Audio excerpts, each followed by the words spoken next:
Welcome to Clean Nuts, the podcast, which is devoted to all things automotive. Today's podcast is not talking about specific cars, but more importantly their owners. What has been their journey, what has been the catalyst in their life that changed cars from being a regular, everyday vehicle to being a passion in their life. To help us to do this, I introduce you to a good friend of mine, a man with an encyclopedic knowledge of cars, Adrian. Hello, Nick. And to add an extra twist, the first in the series of podcasts was me interviewing Adrian, and this is Adrian interviewing me. So it's a real turn the tables, and let's see what happens. Let's see. Something I've been waiting to do since you interviewed me. So, if you don't mind, we'll follow a similar format. So that sounds good to me. Yeah, that's what I'd like to do. So, on that thread, let's go back in time, if you can. I'm ready to go way back in time. What I'd like to know is what's your earliest memory of a car? Not the family hack, or what I'm interested in is, was there a moment when you realised that cars were going to play an important part of your life? There was a moment, and we relived this 7 nights at the car show. When I stopped you. Yeah, you stopped me because you want to steal the thunder from tonight. We went to a wedding, a family wedding, and there was my Uncle Norman there, Norman Routledge, who used to race Alvises, and he lived on the Isle of Man. And he turned up in a Lancia Fulvia Zagato 1.3, in front-wheel drive. Lovely. First of the hatchbacks. Lovely. And I was about 7 or 8, and I was encouraged to go for a ride in it. And he jumped in the driver's seat, and I jumped in the front. And he put on these little half glasses, half on his head, and his nose like this. And off we went. And he ran that thing ragged. And I hung on for good life. And when I came back, that was it. That was it. I'd been completely turned into a car. So you have an earlier car memory than that, but that's the moment. That was the moment when it happened. Yes. Okay, well that's interesting, yeah. And that was backed up a few weeks later, when one of my father's work colleagues came round with his girlfriend in a Spitfire. Mm-hmm. Took me round the block in that, and that was an ice on the cake. I was a car nut. So this was the late 60s, mid-late 60s. Yeah. So they were both, the Lancia in particular was quite an exotic colour. Yeah, it was. A very exotic car at the time. Yeah. And the Zagato was such an amazing name. Yeah. So that was... Just to cut across you, at that time, Jim Clark died in a car accident. 68, he did, yes. And I've still got it somewhere. 2 pieces of A4 paper that have been stapled together, where I've drawn a track and drawn Clark on a stretcher and the ambulance and cars with rectangles for wheels. Really? And that's almost automotive racing history. Yeah. That a 9-year-old boy, 7-year-old boy, would draw his interpretation of having seen the accident. Yeah. Wow. That's rather different to the conversation you had when you asked me the question, because I couldn't remember an event. I could remember my first memory of a car, but I couldn't remember an event. So yours was very specific. Yours was this event, which I suspect will resonate with quite a lot of people, that there's a thing. Whereas with me, I think we couldn't really extract one. It just felt as though it was always there. Yeah, it's definitely a trigger. Trigger, that's right. So that was the start of the journey, the passion. Yeah, absolutely. And that obviously carried on from 7 to the point at which you started to think about you can have your own car. But before we get to that, what about what did you notice? Did you notice cars? Were there cars that you were particularly interested in as a little boy? Yes, we had an Anglia, 105E Anglia, and we changed the head gasket on it at home. So I'd got my hands greasy, and I'd got my hands on the car and in the engine bay. Encouraged by your dad? Encouraged by my dad to help him do the head gasket. So that had quite a profound effect on me. And then when that car reached its end of its life, I stripped it down and sold the parts. Well, that was... and you're still a boy. I was a boy. I mean, it was before we moved. We moved when I was 12. And I must have been 10. Brings back amazing memories. Yeah, it does. I'm sure it does. So presumably you felt, well, it was a bonding exercise with your dad through cars.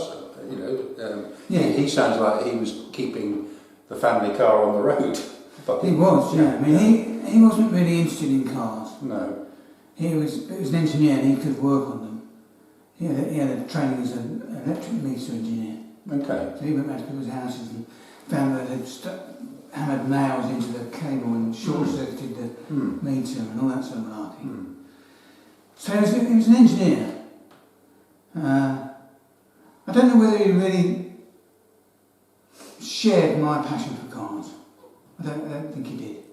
They were getting from A to B. But the mechanical part of it was something that you could bond with him over because you could do it. Yeah, absolutely. And you felt probably trusted to get involved. And I did a lot of that with DIY around the house as well. Yeah. I was at his side, helping him.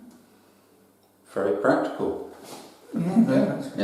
Yeah. Something you continued to be. Yeah. Just continuing your question, when you talk about the cars I noticed, there was a TR6 locally that I absolutely adored and I kept seeing. It must have been someone who lived locally. It was a dark blue with a cream rear panel on it, and 15-inch wall-face wheels that bellied out as he pulled up. So it was quite a new car-ish. It was a modern car. Yeah. That was an unachievable sports car for me at the time. So you noticed sports cars. So it's quite normal for a boy, but it was sports cars that you. Yeah. The other thing is, I was in Dagenham. I was near Dagenham. I was in Ford country, and there was a young lad. I became a pool attendant after I passed my bronze medallion life-saving award, and there was a guy there. I can't remember his name. It was one of those people who was a really cool dude, you know. And I wasn't in that camp. And he had a 2-door yellow Mark III Cortina. It was either a GXL or a GLX, 2 litre. And it was a rocket ship. They were flash, weren't they? The thing about that model in particular was that it was a flash, or could be very flash. Yeah, very deep set dials. Yeah, and the hooded dials. Quite American Coke bottle thing. It was a flash car. It was blooming lovely. I was so jealous of it. But this is before I was even able to drive. So these are standout cars. So it sounds like there was a sort of performance angle. Then my father bought a Wolseley 1885, which is not flash. No. It had fold down arms. Lovely, comfortable car. He loved it. But it's interesting that's the sort of complete opposite was BLMC. What was to become British Leyland's approach to marketing. The Wolseley 1885 is actually a Land Crab. Whether that was. I think it's a Land Crab. In 1885, it's a Land Crab. Yeah. Same floor plan as the Maxi. Yeah. Sort of all engineering driven, no marketing. Whereas the Ford was all. Well, we bought a caravan. We went down to Biarritz and to the south of France. And when we went through the Pyrenees, I kept seeing those little Renault Alpines. And I absolutely thought they were marvellous. You know, we were going through the passes and the hairpins, and these little Alpines blast past us on the song, and it made my hair on my arms come up. Well, I'm sure there are many more examples of I've never driven one. I've driven an A610, which is the modern version. The later one, the replacement, Oh, sorry, the much later one, 1990s. Yeah, so sports cars sound like, or sports cars / performance oriented cars sound like that was a particular interest. So moving on, you're still 10, 12, becoming a teenager. The Wolseley was 12 or 13. Yeah, yeah. So you were thinking of observing life from the armchair comfort of the back seat of this Wolseley, and that leads us to your driving test. Did you? Was there a build up to that? Yeah, there was. 6 months before the test, I'd saved up and bought a car. And the first car was a Triumph 1300. Just like a Toledo. Front wheel drive. Front wheel drive.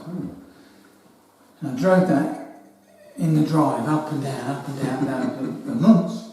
I had very good clutch control. Then when I was 17, I had 6 driving lessons. I was 17 in March. In the Triumph or in a test? In a test car. I think it was it's come right back to me. It was one of those Sunbeam Talbots, little hatchback thing. Yeah. They did a tuned one, a rally version, but it wasn't that. It was like an 1100 or a 1 litre. Yeah. Yeah. Yes, I know what you mean. Talbot Sunbeam. Not the rear wheel drive. Not the rear engine. No. Thing. The front wheel drive. This is the boring hatchback. Yeah. Type thing. I know. It's like a Simca 1100 sort of shape. Yes. Yes, I'm with you. I've got you. And so I took a test in the tester's car, and when we went out, did an emergency stop, and the oil light came on. So I said to the tester, I said, the oil light's come on. He said, no, just gently rev it, see if it goes out. So we revved it gently, it went out, he said, carry on. And I passed my test first time. So 6 lessons and 6 Very weeks. good. Yeah. So you felt like a natural. It sounds like you were a natural. I was convinced I was a natural. Convinced you were a natural. So tell me about your first drive. I'll tell you about the first 11 days. First drive. So you came home, announced you passed. I literally ran from the test centre to home. Must be 2 miles. So I ran home, jumped in the car, and I hadn't told any of my friends that I was taking my test. Right. And I proudly drove in. I was at sixth form college at the time. I proudly drove in my Triumph 1300, which I painted black. Matte black? Well, I painted it with a spray gun. Was one of those that you do fences with. It actually fires paint out. There's no air involved. It's purely paint under pressure. Yeah, splattered it. And the finish was so rough you could grate an orange peel on it. It was literally like sandpaper, but it was black and not powder blue. So that was that the extent of the customisation?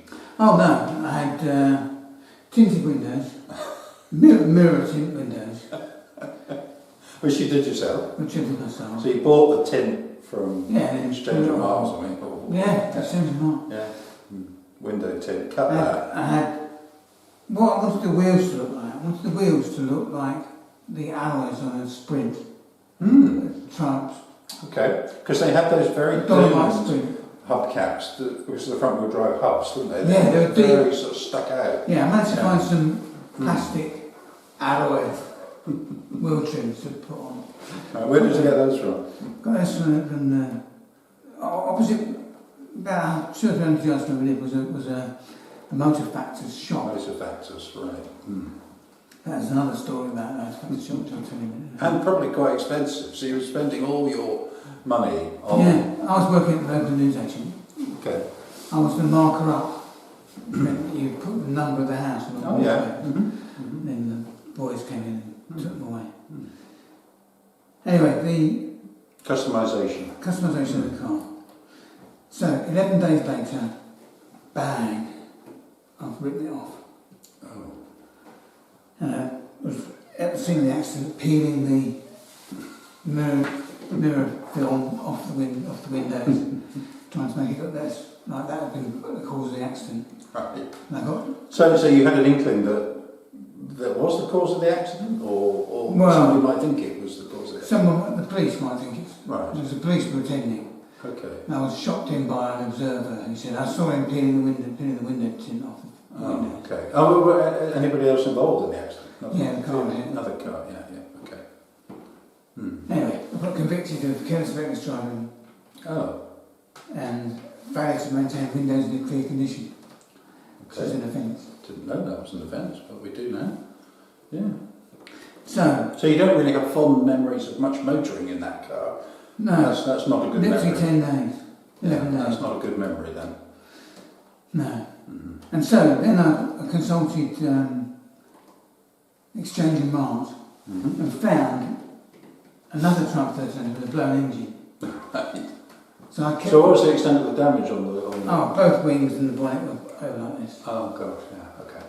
So that was written off. My friend came through, we weren't wearing seatbelts. Well, the seatbelt law hadn't come in at that point. No. And so my friend and guy came through and hit his head on the windscreen. Right. But it was okay. So you bought... So I bought a car with a blown engine and literally a hole in the side of the case. Locally? Or was this... It was about an hour away. Okay, not too far. Not too far. So then I became a mechanic and I took the engine out and swapped my engine in and drove around in the red one instead of the black one. Okay, so any fond memories of that car? No, it didn't last very long. No. I think the engine had been damaged in the accident. Right. And it literally didn't last 2 months. No.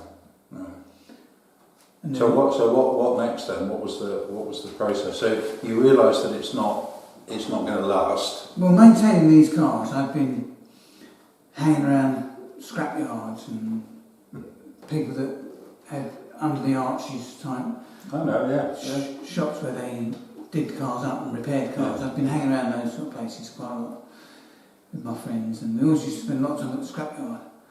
And we pinched the blue light off the top of a fire engine in the scrapyard and sold it to a DJ. It was ridiculous. So, anyway, then I bought a 1500 Mark 1 Cortina for £25. So you're 18, 19, 18. I was still 17. Still 17? Oh, right, okay. I passed my test, had my accident, had the... That's all within weeks? All within weeks of passing the test, yeah. So you're still 17?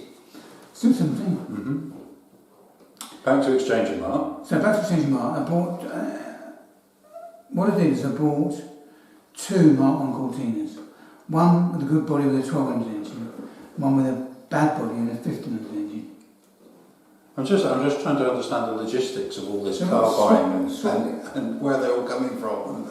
Well, the red, you were busy. The red truck that got scrapped in the end. Yeah. Even though I put a lot of effort into it. And the Mark 1 Cortinas had a good body and a bad body and a good engine and a bad engine. Yeah. So I swapped the engines. And you're enlisting help of friends to collect these cars and we were towing cars back with a rope and so in fact that reminds me of the accessory shop. One of my mates was doing some part-time work for him and they went to fetch a car. Right. And I asked him Maxi of all things. Oh yeah. And so it's being towed along the A12 by the man from the motor factory shop who has a twitch. When he gets a bit angry, he starts twitching like this. So they come along the A12 and my mate driving the car being towed thinks, I'll stake the battery, I'll turn the ignition off. He turns the ignition off and the steering immediately locks. And the guy towing him goes up the slip ramp and the guy being towed goes straight off. And he screeches to a hole and he jumps out, what the hell are you doing? His twitch has gone mad. 17-year-olds. Yeah.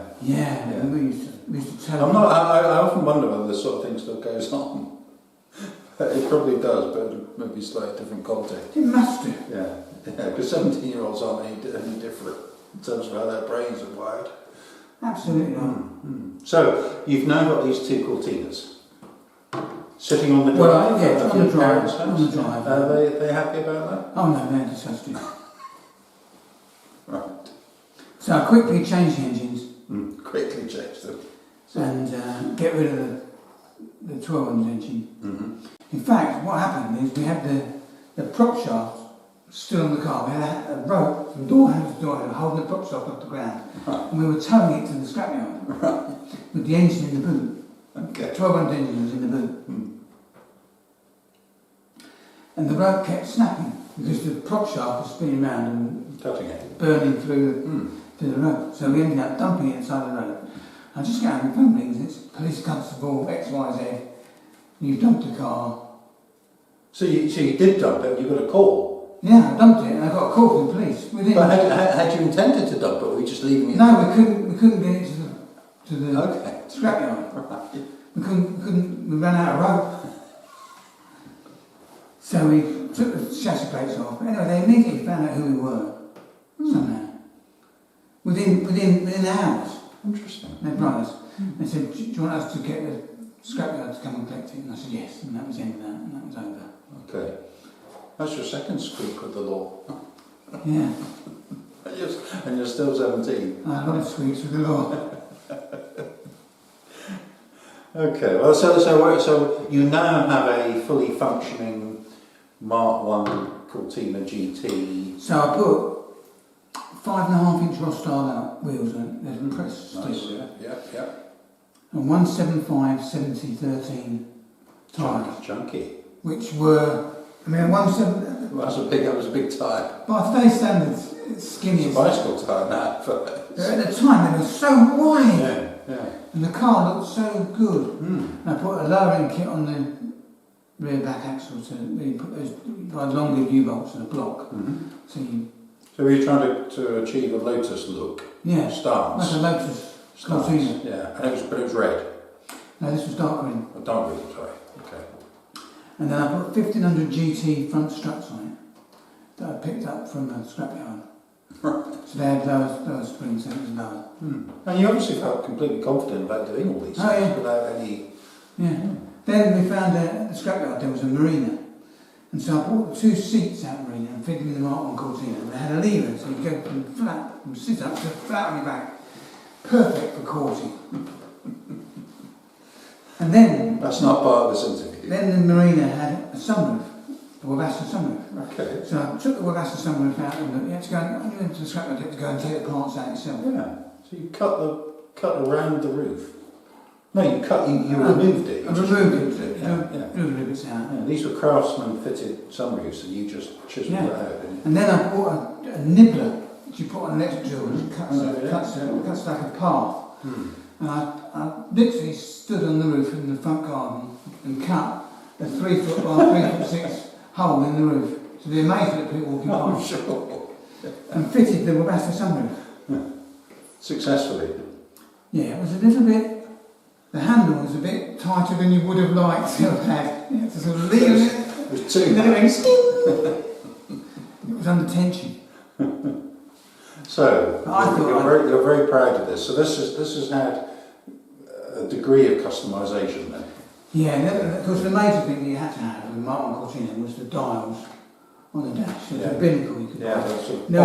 And there was this, I'm still coming back to it now. So Mark 1 Cortinas? Mark 1. Mark 1, yeah. With the light on the back, like the early TVR had. That's right, well they were TVR, they were full lights, weren't they? Yeah.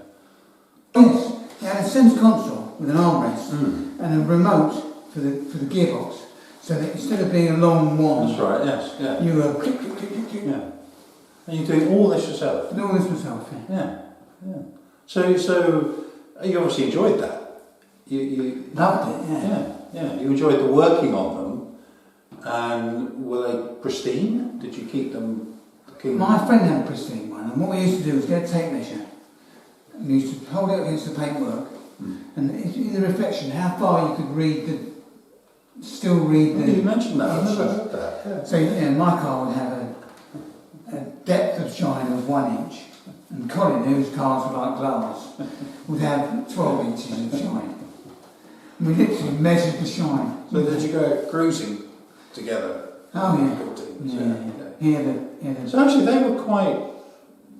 They weren't classic cars, but they were quite old then. There was a 10-year-old car. Yeah, so they were not that old. It was 68. Oh, okay, so last of the Mark 1, so a late Mark 1. Actually, no, there was a D-Reg, 87. There'll be 66. 66. Yeah, 66, yeah. So and this was I passed this in 78. Yeah, so they were 12-year-olds. Yeah, so were they rusty? Did you keep on Yeah, top of I the... buy tins of stuff called P38, which is a filler mixed with a hardener. And you fill all the rust holes with, and you bought aluminium mesh to create voids that are rusted away completely. So you're running around happily in the Cortina. Yeah, it had an exhaust that came out in front of the rear wheel, like a side exhaust. So it made a lot of noise. Yeah. So were you ever stopped by the police on that? I was stopped by the police every time I went out. It felt like that. My mother thought I was being treated unfairly. But they used to, and they literally stopped me every Saturday night for definite. Unbelievable. I must And you were happy to continue like that rather than think I'll change the exhaust so I'm not stopped every Saturday night? Because you were enjoying the sound. Yeah, I was quite friendly with the policemen. You know, they were sort of, you again, you know. You pulled up at one of my friend's house in a cul-de-sac, and all these police cars, I didn't know they were following me, all turned up like 4 or 5 in the morning. All the houses were blue. It was like 2 o'clock in the morning. And the boy's dad comes out of bed and he's just again, says to this policeman, "What do you think you're doing?" He's going, "Well, he was speeding, sir." So you obviously have fond memories of that car, and you maintained it yourself. Yeah. And what was the trigger for changing? Was it that you'd worn it out, or it wouldn't pass an MOT, or you just wanted to progress? Well, the boy that did the turning the ignition key on the Allegro, going straight on when his towing vehicle was going left, he really wanted to buy it and wanted to paint it. Okay. So I sold it to him, and I bought a Spitfire. Mm-hmm. But it was a 60, it was a B reg, so it's 62, 63? 64. 64 on a B. Little red sports car, black vinyl roof. It had the low front bumper. Oh yeah, well, the first Mark 1, yeah. Mark 1 or Mark 2. So I made some brackets and raised the bumper up, make it look like an Mark 3. Yeah. And the rear wheels had a band about 2 inches of sheet metal welded in, so they were wide. Oh, okay. Oh, yeah. They're The called sort of banded. dish. I do remember that. What were they called? Banded. Yeah, banded. Yes. So they had like a deep dish wheels. And then I painted the black hood white with liquid vinyl paint. Okay. It looked so good. Obviously, I had a mounted steering wheel because that was the byword of Clark. Tiny, thick rim. Could hardly get your fingers around it. I had a red one, and red leather on it, matching the car. So you were spending quite a lot of your income hard-earned cash on cars and motoring. Yeah. Not all of it. It sounds like you were improving them and tweaking them. And but did that car require as much hands-on maintenance, or were they improving? So was that a better car? It was an older car than the Cortina. Oh, I just remember what happened. It had a 1200 6-port head engine in it, like a Herald engine. Okay. So obviously I blew up within weeks. I went to the scrapyard and I bought a 1300 8-port head. Okay. And put the 1300 in with the 1200 gearbox and back axle, so it went pretty quick. But that started to rust, and then I decided to leave home and move to the Midlands. Okay. And I sold my car, and that was my seed money to... Okay, so you were carless. I was carless. So you made your way up here to the Midlands. Yeah. And how long were you carless for? I was carless for a few months. And how old were you? 20s? I was... 20. Yeah, 20. And then I bought a 2.3 Granada. No, I bought a Dodge Charger. a Challenger. Challenger. Well, both impressive. Yeah. Which was impressive. And how did that go about? I needed a car, and a mate of mine had just bought a Corvette from this sort of dodgy dealer in Leicester. Okay. And he said, "Oh, he's got a Challenger down there, why don't you go and buy that?" So we bought it, £500 I think it was. But I pulled out of a pub, and a Mark II Cortina was coming down, locked up, wheels just slid like that, and he just slid straight into the door, and the door was all caved in like that. Left-hand drive? No, it was an Australian car. Oh, was it? Oh, okay. Ah, yes, I think I can sort of So picture right-hand that. drive. So it was an Australian Challenger? Yes. Okay, well, it was a different car to the American Challenger. Same sort of type of car, it was a different, an Australian style, big fastback. Yeah, it was a big. Yeah, I can picture it very clearly. Yeah, and right, yeah, because they did actually sell those officially here, didn't they, for a while, 2 or 3 years. Yeah, they did. Yeah, but I think it was called a Chrysler, so maybe yours was an import. Anyway, it doesn't matter. Yeah. Anyway, got dented and I sold it. I put an effort in, as seen in the film Vanishing Point. And the phone rang itself off the hook, and this guy came over and bought it. And then I bought a Granada 2.3 GL.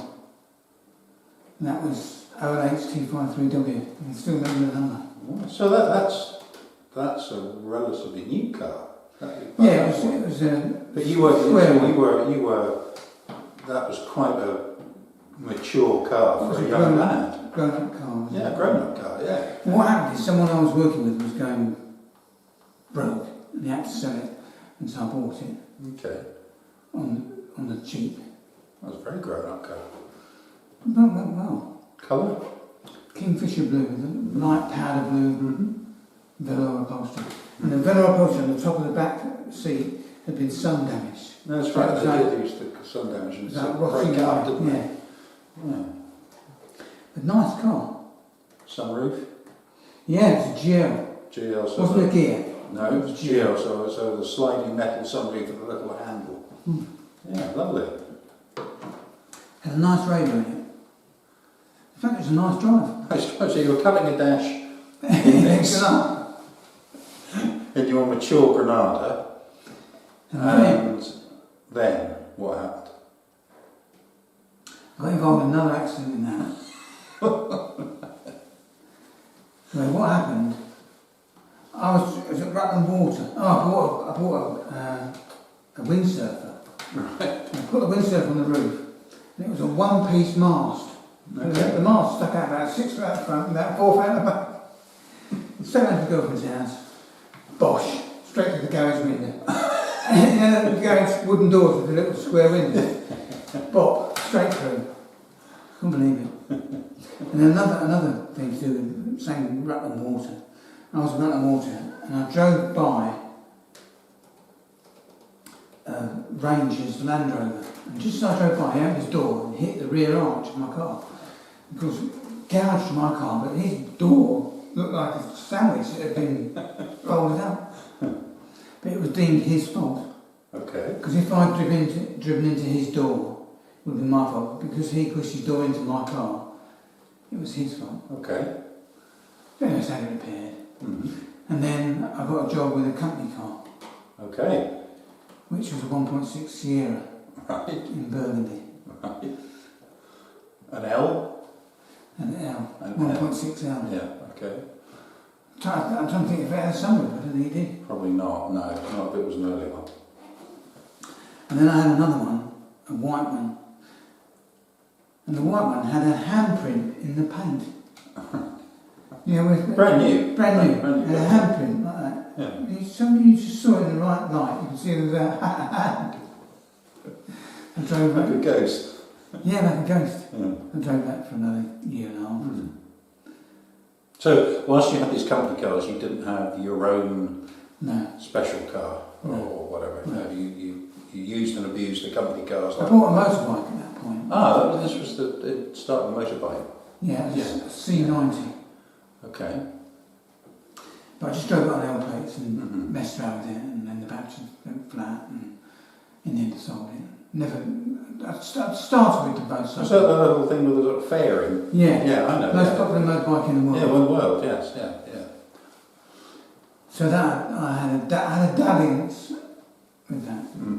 I don't really classify that as a motorbike, but that's because I'm not an expert. To me, that's sort of hybrid between moped and something, but it was officially a motorbike. I think it was officially classed as a motorbike. Right. I'm trying to remember if it had gears. I think it was an automatic gearbox. I can't remember. So, company cars. So company cars. Right. Then I left the company that I Provided the company CEO. car and started selling cars at Rover, Okay. Dealer a dealer, in Leicester or on a stadium estate in Leicester. okay. Can't remember the name of the road now. Anyway. This is Austin Rover. Austin Rover. Austin Rover. Rover Mini, Mm-hmm. Rover Maestro, Montego. There was Rover 200. Over 200, over 400, 600. Yeah, that was the lineup. Mm-hmm. And 800, yeah. And there was Metros as well. Mm. So, and I immediately, within a couple of weeks, became the best salesman I'd ever seen. It was amazing. What do you attribute that to? Your enthusiasm? Or? What happened, the economy at the time was pretty bad. And they said, what you do is you go back into the back office where the records are, and you get a file out of all the deals that we've done, and you ring someone up and you say, oh hi, have you still got that Montego? We sold it a couple of years ago, and they go, yes. And you go, thank God for that. Why? What's wrong? Oh, sorry, let me put you at ease. Yeah. I've got just one question, how many miles has that Montego done?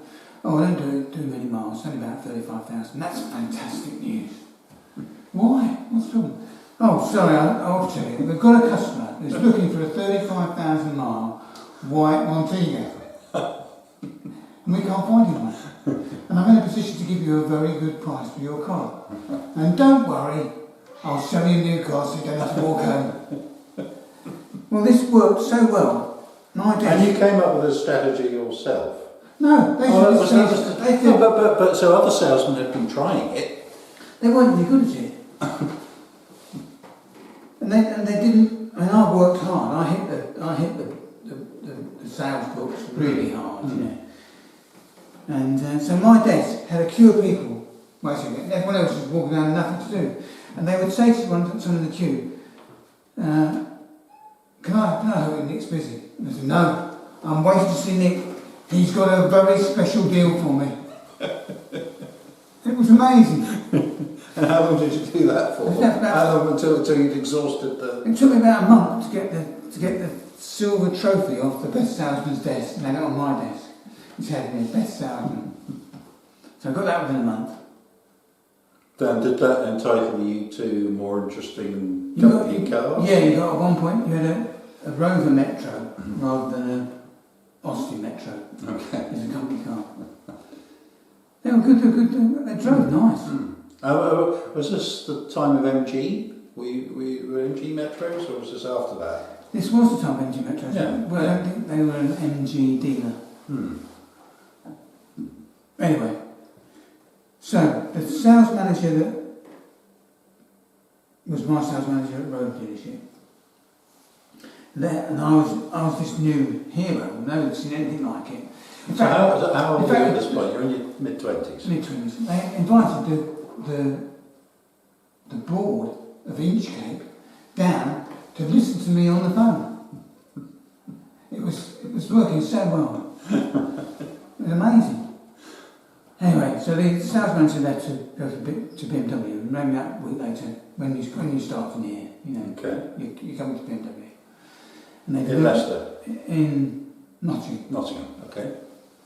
And so I announced my leaving plans. That afternoon, the BMW dealer delivers a 316i Lux, brilliant red, black chrome, alloy wheels. We saw one the other night. We saw one the other night. Yeah. That was the car that was delivered. That was a very aspirational car. Yeah, it was unbelievable. And he rang me and said, "You've parked your BMW on my forecourt, move it now." Okay. And that was it. I went off to BMW. And then it was BMW as my company car from that point on. Okay. In fact, let's call that episode 1. Okay. And we'll...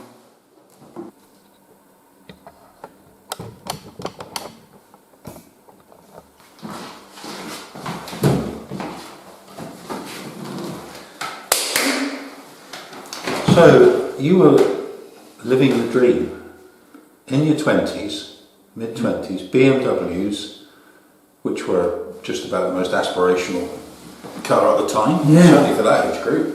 Well, there was an added bonus because I was selling new and used BMW, and also we had what we called heavy metal.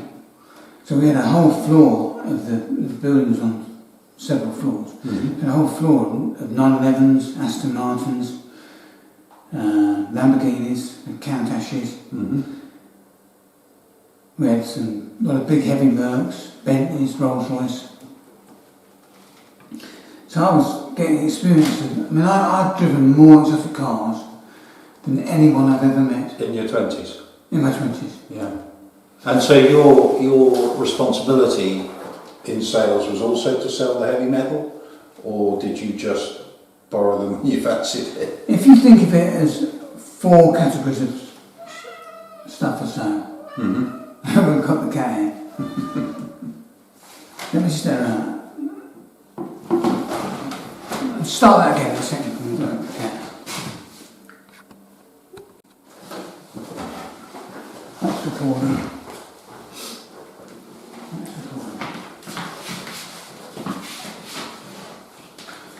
Where were we? So, you're in your 20s, you're living the dream, you've got 4 sections of vehicles, one of which is heavy metal. There's new BMWs, New BMWs. straight out of factory. This was about the time of the launch of the E36. Okay. There's used BMW, and that included everything from 316s to Z1s to M-Power cars, M3s, M6s, M5s, and even to ALPINA B10 3.5s, C2 2.7s. That was the used and heavy metal BMW stock. Then there was used cars. Non-BMW or non-BMW and non-heavy metal. So if you had a Merc 190, that's not heavy metal, no, but it's a good quality used car. Yep. And then you had heavy metal. So the heavy metal, we used to do 300 ZXs, we did Lotus Carltons, we did Aston Martins, Porsches, Bentleys, big fat Mercs. 500s, 560s. Yeah, they were stock in trade. In fact, we used to, the 300 ZXs and the Lotus Carltons were very interesting because Vauxhall built Lotus Carltons and all the Vauxhall dealers had a Lotus Carlton, but they weren't familiar with selling cars of that value. No. And they didn't know how to, and obviously when you sell a £40,000 car 25 years ago, you get offered a £25,000 part exchange, and they're scared to death of them. So what we did is we went and bought all the dealer principals' cars, Lotus Carltons, and sold them all as heavy metal used cars. Because people felt more reassured by we were able to buy a part exchange. Of course, yeah. And then we did the same with 300 ZXs. Which is an amazing car. It was an amazing car, yeah, it was. Had the high cast rear steer. Yeah, that was the first. That and the Supra were the first. We did Supras, European, not supercar, but like their version of a 928. But cheaper, obviously. We sold a lot of 928s. We sold a lot of Porsche, SSE Porsches, sports, turbos. We did a couple of fat loads. Any particularly interesting deals you remember? Yeah, there was one car which was it was an Aston Martin Valenti Vantage Segato, which is a wedge-shaped car. Yeah. It was a Vantage because it got the bonnet bump, and that was reputedly owned by a guy from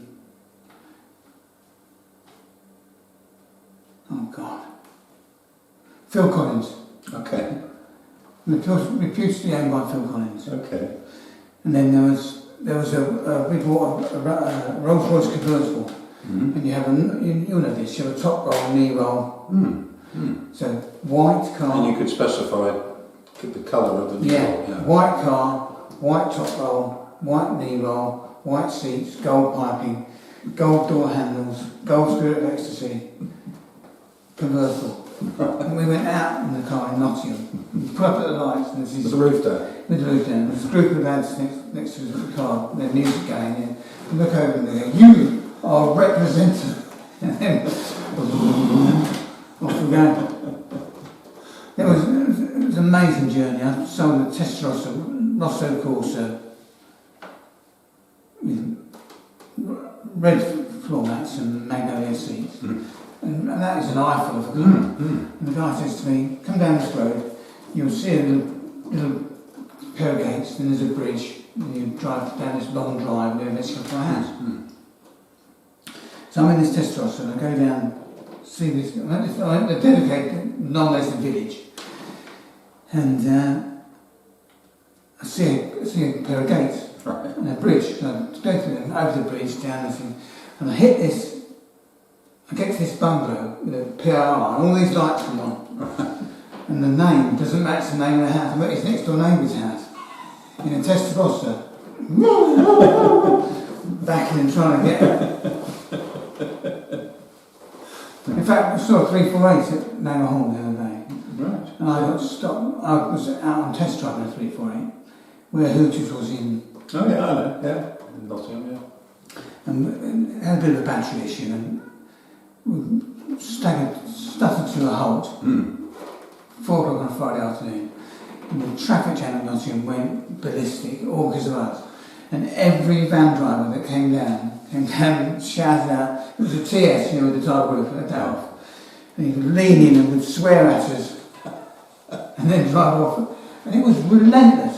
It wasn't 5 or 6 people, it was 40 or 50 people minimum had given us a right mouthful. I'd like to think it might be the same today. I think it would. Yeah. So you were as successful selling BMWs, you were as successful in this job and you were loving it? Yeah, I wasn't as dominating. There were other people there who were very good salesmen, but the thing with that dealership and that selection of cars, it attracted the cream.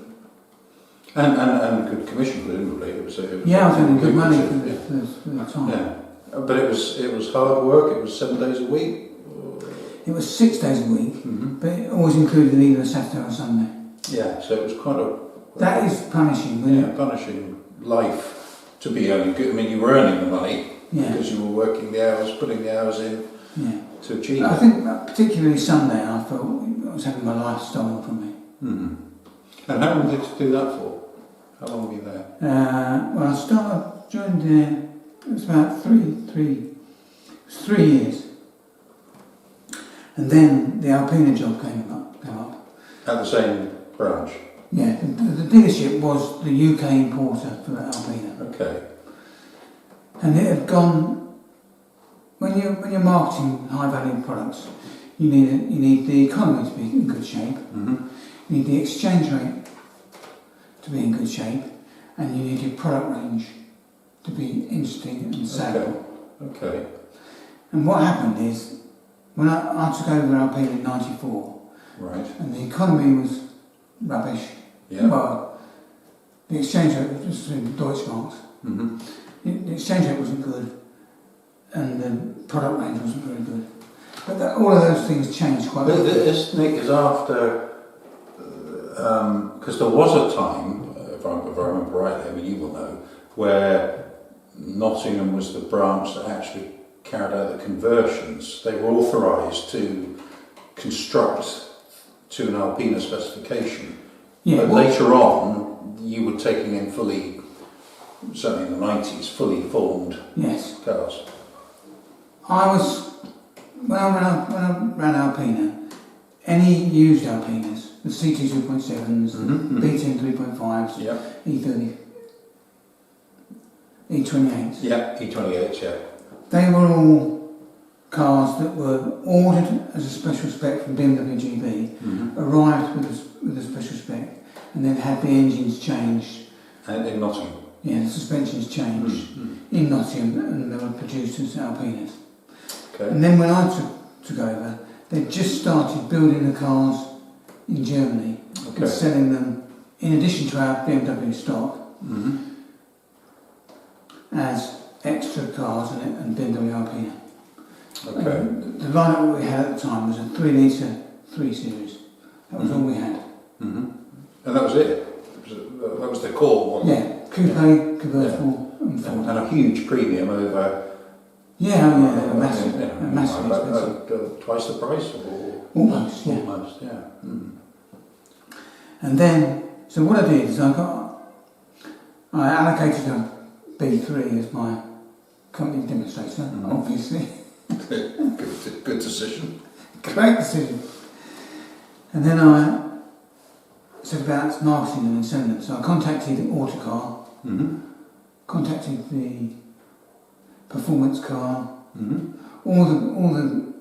there was a BMW magazine had just launched at that point. Yeah, okay. Probably remember it. Yeah.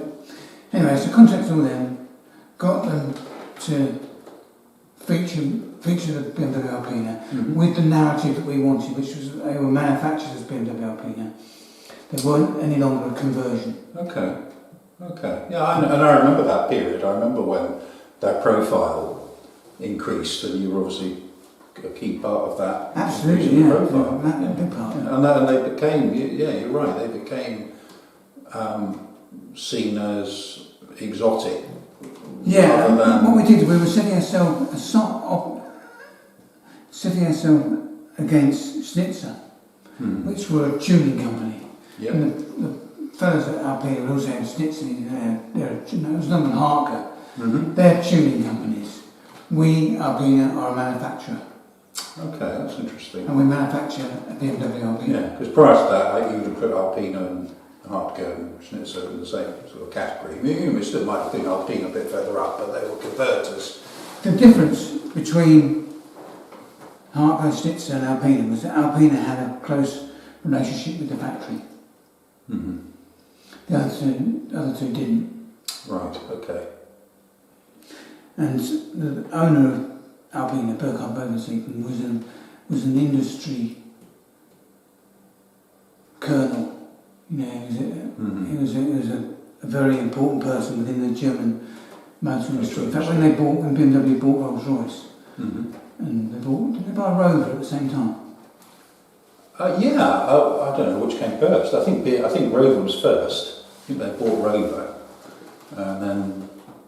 Anyway, Bogensiepen would pop up on a German news channel really? as a spokesman for BMW, and that's how close the relationship was. Okay. And so I got a lot of good press, and we started seeing unprecedented rates of sales of the cars.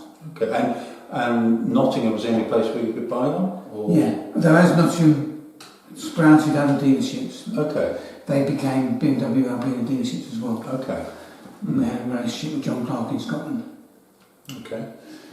But then what happened is the B10 V8, the E34 5 Series came out with a 4 litre V8, and there was 540 BMWs, but there was no M5. That's right, that didn't come out till following year. 2000, 99, something like that, 1990. Yeah, we had about 2 years. Yeah. And we sold B10 V8s like they were going out of fashion. And if anything, it set up the business to be, when it was sold, to be sold very profitably. We had those three things happen. The economy moved, the exchange rate changed, it massively in our favour, 2.7 Deutschmarks to the pound, and the product range was exceptional.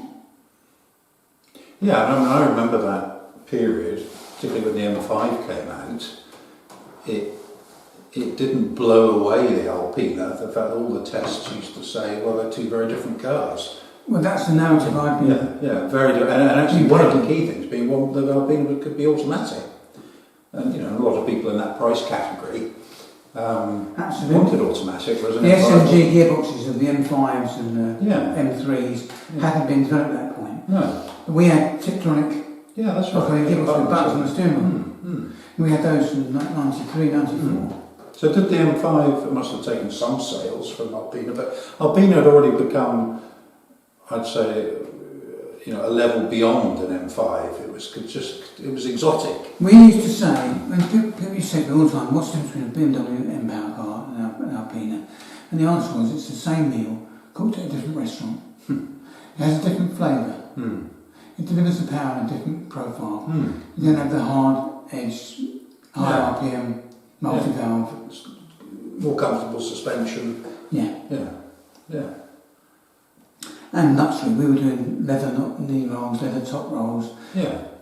It was rather a money object car. Money to whom money was no object. I built a car with a leather-lined boot, a leather-lined interior, a leather head lining. And it came out at an enormous price. And I said to this chap, I said, you bought the most expensive BMW ever imported in the UK. And his answer was, that's rather reassuring, isn't it? Unbelievable. And the demographic, the people that bought Alpinas were self-made men. Oh, interesting. And they were buying themselves something special. Okay. You've got to remember that this is DB7 was coming out about that time. Yeah, that's right, yeah. Okay. Now Aston is the go-to choice for men that sold their businesses. Okay. Yeah. But Alpinas were also practical, because they were saloons or estates, weren't they? Or they weren't completely. I mean, if you wanted to travel, I remember one guy. I said, "I'll meet you in Aberystwyth at 8:30." That meant 3, 4 o'clock I had to leave, and I just powered across in a BT down the world. Because you go off the motorway to Aberystwyth, you're off the motorway, and you end up on A roads, sweeping bends, and I was on his doorstep for 8:30 to do a deal. I mean, I talk about working long hours and doing it. Yeah, well, that's I was really going for it. Yeah. And a very good income. So, do you remember any other road trips in these Alpinas? We did I drove a B3 convertible back from the factory. Okay. And I was meeting someone at City Europe, which was the shopping centre. I know. In Boulogne, Calais. Calais. So I'm on the autobahns. Autoroutes. And I'm driving along at 140 miles an hour. And the sign goes. And then I read, in my mind, I read what it said, which was payage 400 metres. I stood on the anchors, came storming into the payage, just about stopped up by the barrier. And of course, I'm on the wrong side, I've got to get out to pay. So I walk round, and the two discs are smoking. Like this. And then I went a bit further on to City Europe. And I was on the phone trying to reach my mate, and the gendarme steps out and puts his hand like this. You are using this telephone for this service fine of 10 French francs, or whatever the bill was, And I had Deutsche marks, I didn't have enough francs, but I had English money. I said to him, can I go to the sweet shop and buy some sweets and get some change to pay you? He looked at me and went, will you promise never to do it again? I said, yes, I will. And let me go. It was okay. Were there situations where people wanted to race you in cars like that? Were you ever tempted? I remember there was an issue with the speedo. The speedo went to 140. It was a 540 speedo. Okay. And the car was unlimited. So it was 275 miles an hour. And if you pressed hard enough, you could get the speed to go beyond 140 down to the end of the MPH sign at the bottom. So goodness knows, we were doing a very quick speed. And I remember coming back from Bolton, I saw a single light in my mirror. It was a bike. On the M1? M6. M6, I don't know. Yeah, okay. Anyway. My motor. So I wind my car up and this bike gets on my tail and we're going very fast. I'm pointing at the MPH. And I thought, I'm going to go to prison in a minute if I carry on like this. So I indicated to pull over. He was right behind me. I didn't want to come off the gas, so I thought he'd come to the back of me. So I thought, I'll indicate left. Well, being interested in bikes, remember what the bike was? No, I can't. Because you gas. I can't. He was. So I pulled over to let him buy. And I just eased off the gas and he pulled alongside and he was flat on the tank. And he went, just waved his little finger at me. In the airstream. He dared lift his head to be ripped off the back of the bike. So it's foolish stuff, but. And we went to dinner. The other thing that was interesting, we built a 3 Series with a 4 litre V8 and a manual 6-speed petrol. Blimey. As a demonstration? In an E36. And that was a left-hand drive only. That was an official model, or It was a car ALPINA were developing at this point. development car? Okay. And so I went over and had a drive in it with Burke. Went to dinner in Munich, flat out down the Autobahn. We had dinner, and then so I got this 4 litre V8 left-hand drive was a problem. It couldn't be made right-hand drive because of the exhaust manifold. And so I thought, what can I do with this? How can I sell some? Because to take that problem car, they spent a lot of money in development, haven't sold that many. To solve their problem, or to make that car great, what can I do? Top Gear. I need to get it on Top Gear. And this was when Clarkson did a piece in Iceland. Okay. And there was a phrase he used where a part of the piece he did in his Top Gear programme was where they interviewed an Icelandic beauty queen who was a rally driver. So I wrote to him and I said, hi Jeremy, good news and bad news. The bad news is I'm not an Icelandic beauty queen that drives a rally car. But the good news is I've got a 4 litre V8 3 Series. Give me a call and we'll get your cowboy boots to check out the lamp hill. So I'm sitting at my desk, reception ring. I've got Jeremy Clarkson on the phone. And can you imagine? They went through the whole building like wildfire. And I did in '95. I did a. So Top Gear's at its absolute peak at this point. Yeah, he wasn't as famous. It was. I think it was building. It was building. It was certainly on the rise. And I went and did a day's filming with him. Met him at his mother's house in Doncaster, and spent the day filming, which was interesting. A good Yeah. And then I took him more times by supplying cars, B10 V8, B10 3.3, which is a 6-cylinder 5 Series. Okay. And we did a Z8 Alpina. Okay, I remember that, yeah. Which is a beautiful car. It was with a sharp nose. Yeah. And particularly with the Alpina wheels, it just looked amazing. Amazing. Did. I ran one of those as a demonstration. They were all left-hand drive, weren't they? All left-hand drive, yeah. I mean, I became Alpina's golden boy. I was selling, I'd invoiced over 1,000 cars at this point, which is quite a lot in there. It's a lot for a car in that niche price category and niche. Because it didn't really have, when I sort of think about it, I suppose, were AMG still independent at this point? Before they were fully absorbed? But I suppose AMG would be the nearest, if you had an AMG Mercedes.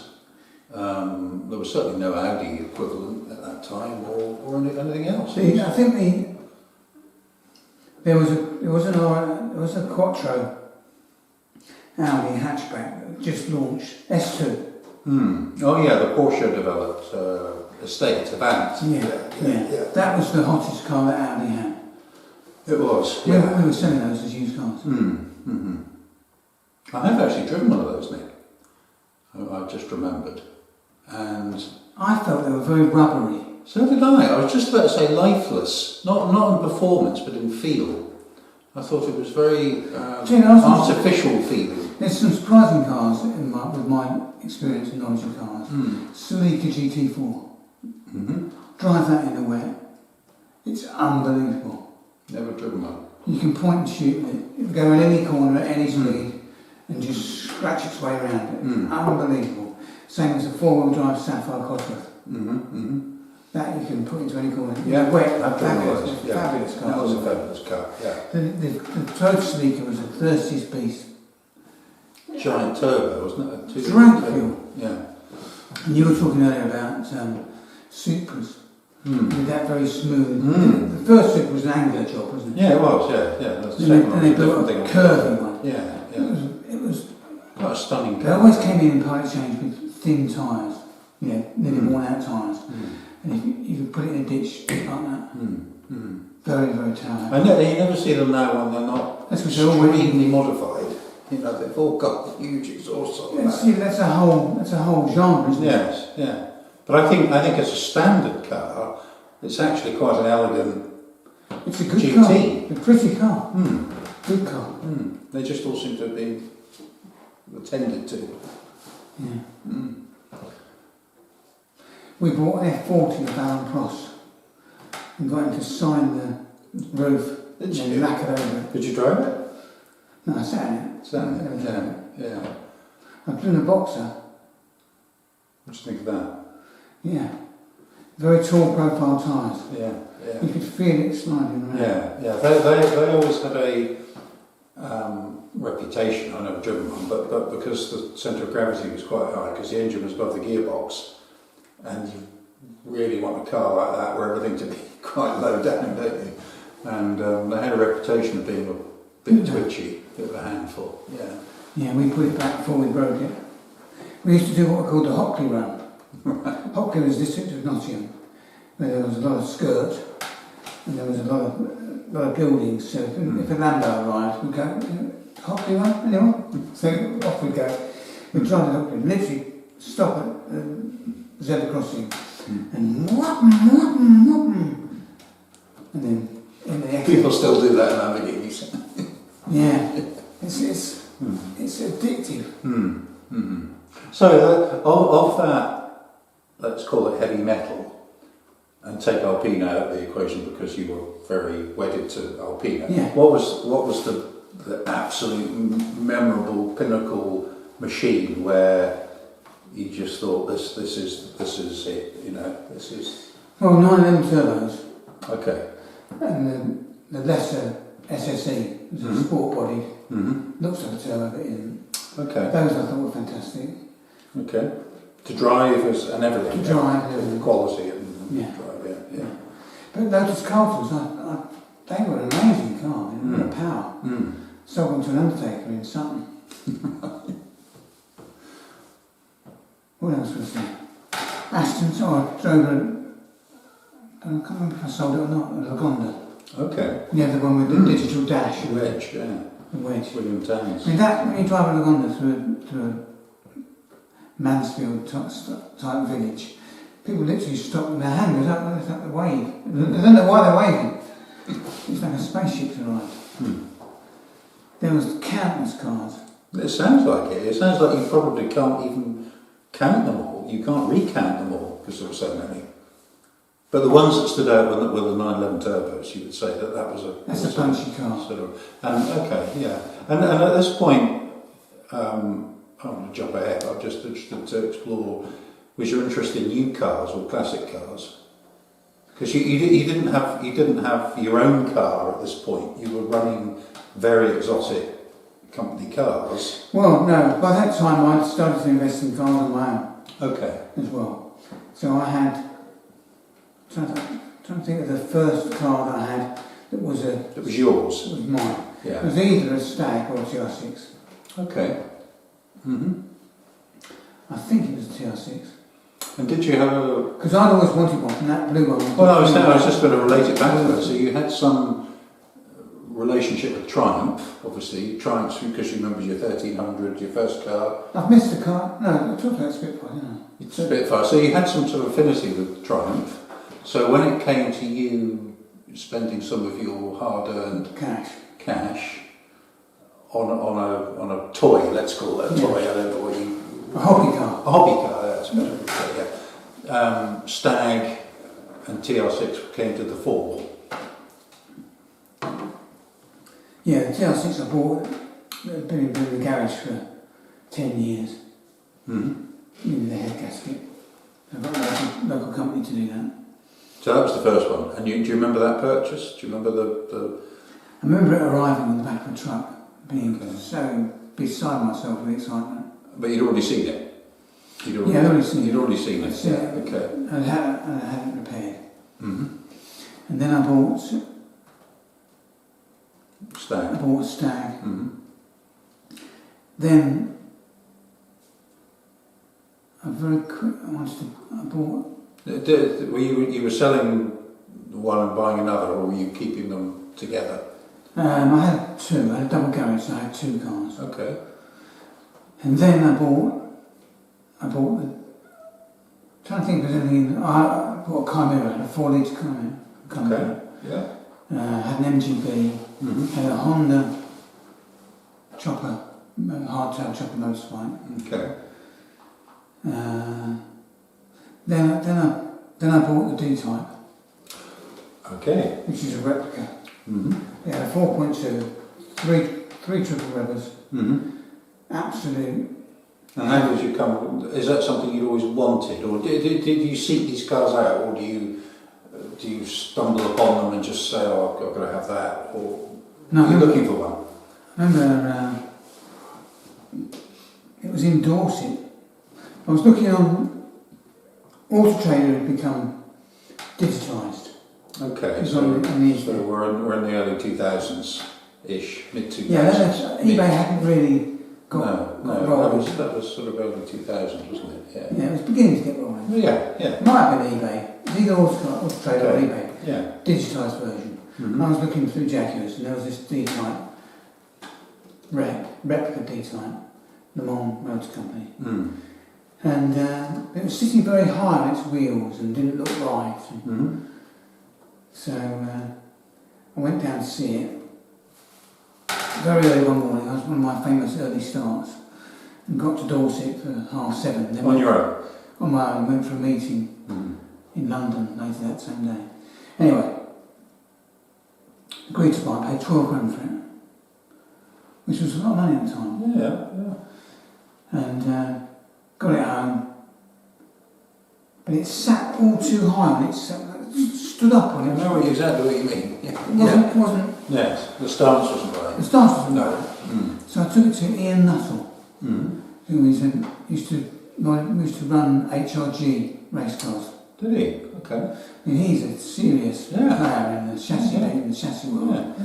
And he re-sprung it for me and dropped the height and put different shoulder wheels on and made it the car it was. Okay. I'm always very jealous of your fantastic D-Type model that you have next door, which is just magnificent. The wheat sheaf D-Type. That's right, the wheat sheaf D-Type. It's one of the nicest I've ever seen. Thank you. Yeah, it is stunning. And a stunning car. And you wanted...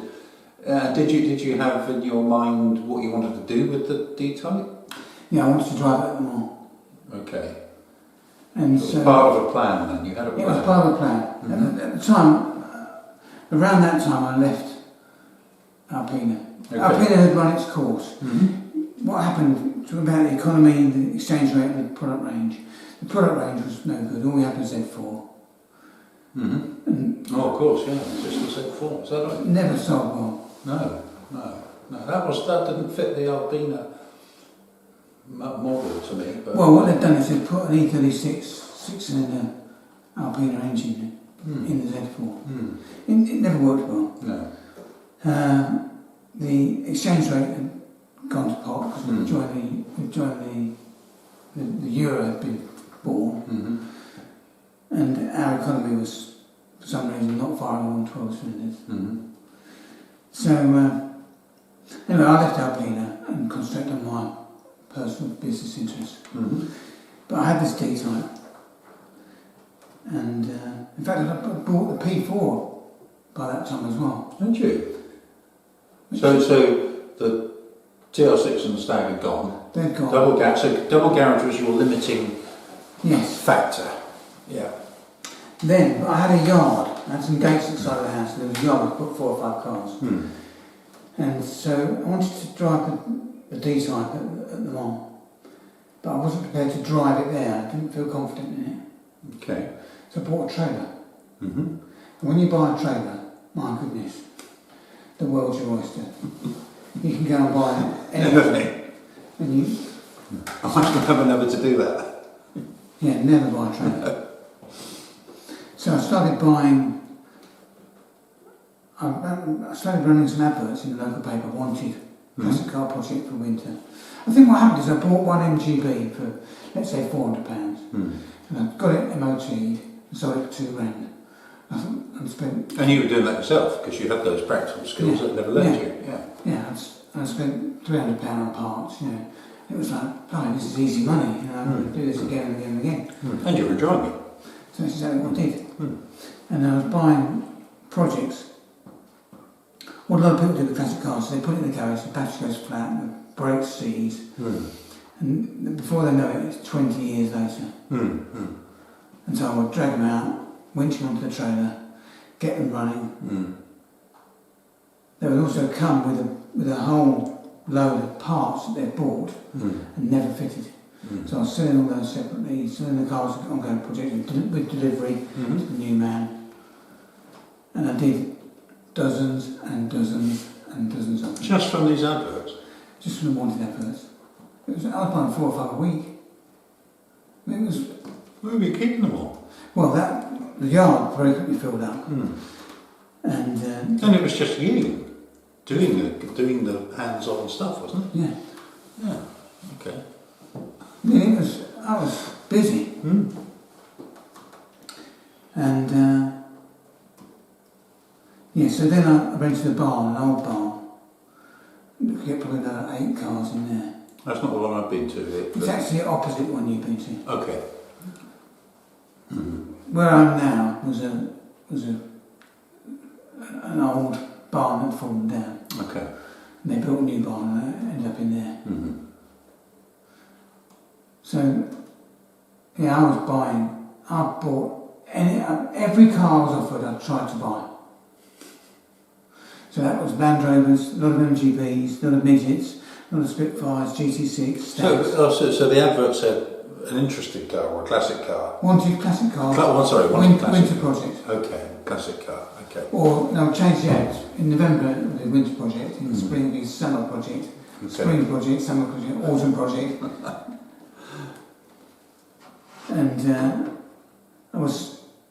And did you go and did you enjoy the process of meeting the people that you were buying from and their history and the stories? And because I find that all very interesting. I remember I made a point. When they opened the garage, there was a glimmer of a car in there with boxes and carpet and God knows what over it. I would say, oh my God, it looks fantastic. Because I wasn't going to be the person that went round and said, oh, I'm very sorry. That came later, that bit of the conversation. But to start with, it's beautiful, I've always wanted to own one.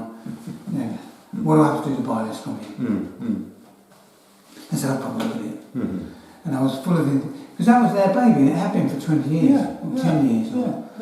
And circumstances had changed and they couldn't do anything with it and whatever, they maybe didn't have the skills. So I used to really, really enjoy meeting the people. And they were all local-ish, because there was a local-ish, local paper. And that was in the Loughborough area in Leicester, both newspapers. But what happened is the digital revolution began to cut them out, and suddenly got less and less inquiries. And where someone had a car in the garage, they would put it on eBay. Exactly, yeah. It all became so translucent. We've had this conversation before where suddenly everybody's an expert online and knows what everything's worth and what's wrong with everything. I still see cars. Obviously, there's a tow car, a trailer in the car, and they're selling the cars on the trailer, which I've done. I've literally bought a car, got it running, stuck it on the left, not even taken it off the trailer, and delivered it the next day to someone else. I've done that dozens of times. It was great. Is there one of those deals that stands out?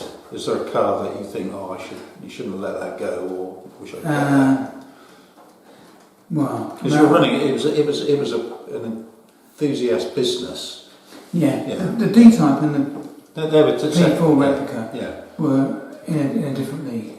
I'll come back to those, but the classic cars wanted ads. Was there anything where you thought, I wish I'd kept that? There was a lovely 3000M TBR. Lovely. Which I thought was beautiful. The rear windscreen's fantastic. Love those, Didn't have the forward lights on. It was That's right. They still had Cortina lights, didn't they? Escort lights.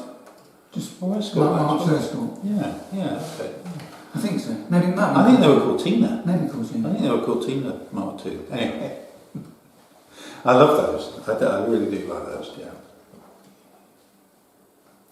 But I bought that from a lady rang me and said, "Hello there, I understand you buy cars." Yes, that's right. My husband's got a car that he wants to sell to you. I'll hand him over. So she hands her phone over to me. So, oh yeah, hi mate, sorry, yeah. The wife's getting at me, I've been on the drive for 10 years, you know. So I go, so I said I'll pop round in the week. So when I'm in that area, I rang up, but I only had her phone. So I rang up, she answered, so about that TVR, that's I'm looking at it. So I go and look at it. And she says, I said, I want to pay £500 for it. She says, I'll see what he says and come back to you. So a day later I ring back, do you want my £500 or not? No, he won't take a penny less than 800. So I said, oh, well, I'm done, 500, that's my bid. She said, what would happen if I gave you the money? I said, what do you mean? Give you the 300? So you're saying you'll meet me, give me £300, I then go around and buy the car for your husband for £800 with your £300. Yes, that's it. I said, mum's the word. When should I come round? And she said, and I said, how will you give me the money? She said, don't worry, I'll be ready. So a lot of times, say 3 o'clock, I turn up with a Land Rover and a trailer. And this garden hasn't been tended for 20 years. And she's tidying the garden up. Can't be £300. And I go in and pay the man £800 and get this car off her drive. Unbelievable. So that one. So you wish you'd kept that. Apart from the fact that you remember the story. I've kept the story, haven't I? Yeah, you kept the story. Yeah, maybe that's a better thing to keep. It was like a green, metallic green colour. Yeah. Oh, yeah. What, light green or? Like a fern green. Fern green. Oh, interesting. Yeah. I really like those. I mean, there's dozens of cars. I remember a Jaguar, 4.2 Jag, which only just fitted on my trailer. It was absolutely Saloon, XJ. Yeah, and they're heavy. They are heavy. I'll tell you what is a heavy car. Yeah. You know those Rovers that had the wheel on the... Oh, P6. P6. Yeah, with a boot-mounted spare. Yeah, they've got aluminium body panels and they're heavy as anything. Yeah, that's right. There's a very heavy inner structure, isn't it? Yeah. Yeah. Anyway, I bought this 4.2 Jag and got it out, put a battery on it, just clicked, didn't move, the engine didn't go over at all. So I've got 3 batteries, 3 sets of jack leads, all focusing on the batteries in the car. And I hit and you saw the fan go, oh, it's going to move. Oh, sorry, what I'd already done was I took the plugs out, poured diesel in. I think I put WD-40 diesel and some oil. That's what was the mixture I used. And so the fan just clicked a little bit. I thought it's not seized. It's close, but not. So I put all these batteries on it, turned it over, and it spat all the diesel and oil out because the plugs are vertical. Put the plugs back in, started out, well, the smoke. It was like a scene out of Doctor Who. It was fantastic. I wish I'd been able to video it. That was a wonderful car. Well, they were all stories, weren't they? They were all experiences. I've bought some very ugly kit cars as well. And was that an interest, or did that just because people were offering them? Well, I was following my strategy of whatever anyone offers me, I'll try and buy. I did miss one, which was an AC. Okay. They had one which had like a big flap on the front. Yeah. Is it a Javelin? AC. Or Jowett Javelin. No. Might be a Javelin. No, that didn't have a flap. But Jensen did. Jensen had a flap on the front. CV8. Yeah, well, the 541 had a flap on the front prior to the CV8. It was a 541. 541 with a flap, and you closed it when you opened it for cooling. Yeah. And then you closed it up. Yeah. The Austin 4 litre. I tried to buy one of those and didn't buy it. That was my own worst enemy. Because whatever someone said they wanted, I told them half.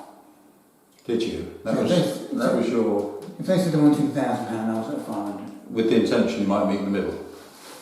Well, I might get it for 5. You can never go down, can you? Yeah. So, but this is after you've said, oh wow, I love that, I've always wanted one. You then hit them later on in the conversation with, what do you want? I want 1,000, I'm going to get 500. Yeah, so you've already done bonded. Once there was a Merc 200, it's like a saloon car, isn't it? In this garage. And there's all wood. It's got sawdust and wood and carpet. And the roof is like this. And we started taking this carpet off and it suddenly went boom! And the whole roof. So it righted itself for you? It popped up. Oh, really? As we dismantled all the stuff, it just went boom! It was like, wow, that's amazing. I've never done the the nearest I ever got to it, in terms of, because you are sort of, you were an early barn finder then, you know, all these barn finders on YouTube. There's a local county magazine, and the woman that runs it is a friend of my wife. And she was talking to me, it very difficult to get content. And Pip said, oh, Nick will write a piece. So I did this piece called Sleeping Beauties. And it was all about driving around and going and buying cars that had been in the garage for 10 years. And when you start a car that hasn't been run for 10 years, you have resuscitated it. Yeah, but there's nothing like that first glimpse when the garage door opens. That's fantastic. That is, yeah. And it doesn't, when you're buying projects and selling them on, it doesn't matter if it's a total wreck or it's in bits. No. I bought cars literally in bits where I've had the whole of the inside of my car full of parts, the remains on the trailer, the boot, everything. Well, yeah, I mean, we've touched on this before, that you were buying them through that medium of wanted ad still, and you were then selling them somewhere else, which was more attuned to a project. You know, they weren't expecting perfection. They knew they were getting a project. And they knew they were buying a project. How were you selling them? What was your medium? I was selling them on eBay. Okay, so eBay's perfect for that, because you can, endless description. There are no excuses for what you're going to get. At the time, digital photography has moved on beyond comparison. I mean, these were very grainy photos, you couldn't do any video. Well, when you were selling them, it was still... Yes. Oh, really? I thought eBay was always fairly good with that stuff, but I was not an early adopter of eBay, so I don't know. And I was selling all the... So you'd buy a car, and with the car came 3 or 4 boxes of new headlights that you bought, and new seat covers, and... You were selling all that stuff? So I would get the car running, so I could sell it as a runner. Even if it was just pouring fuel in. I became the king of starting on cars. Yeah, get anything going. And then I would sell all the accessories and spare parts separately. I've never. In fact, the nearest that I've ever come to that, I don't know whether we touched upon this when we spoke, was that my dad worked with a business partner who was a bit of an eccentric, and one of his eccentricities was he collected DAFs. Do you remember the Variomatic transmission? And he was obviously a hoarder. He was a hoarder in every aspect of his life, including DAFs. And when he died, my dad and I cleared the house, and we went into the back garden, and there were about 25 DAFs to sort of dismantle. So when he needed a part, he would just sort of go out and get another thing. Anyway, in this concrete garage, we opened the garage, and when we opened it, it just looked like cardboard, just cardboard everywhere, like a tomb of cardboard. And when we pulled the cardboard away, in there was a Ginetta.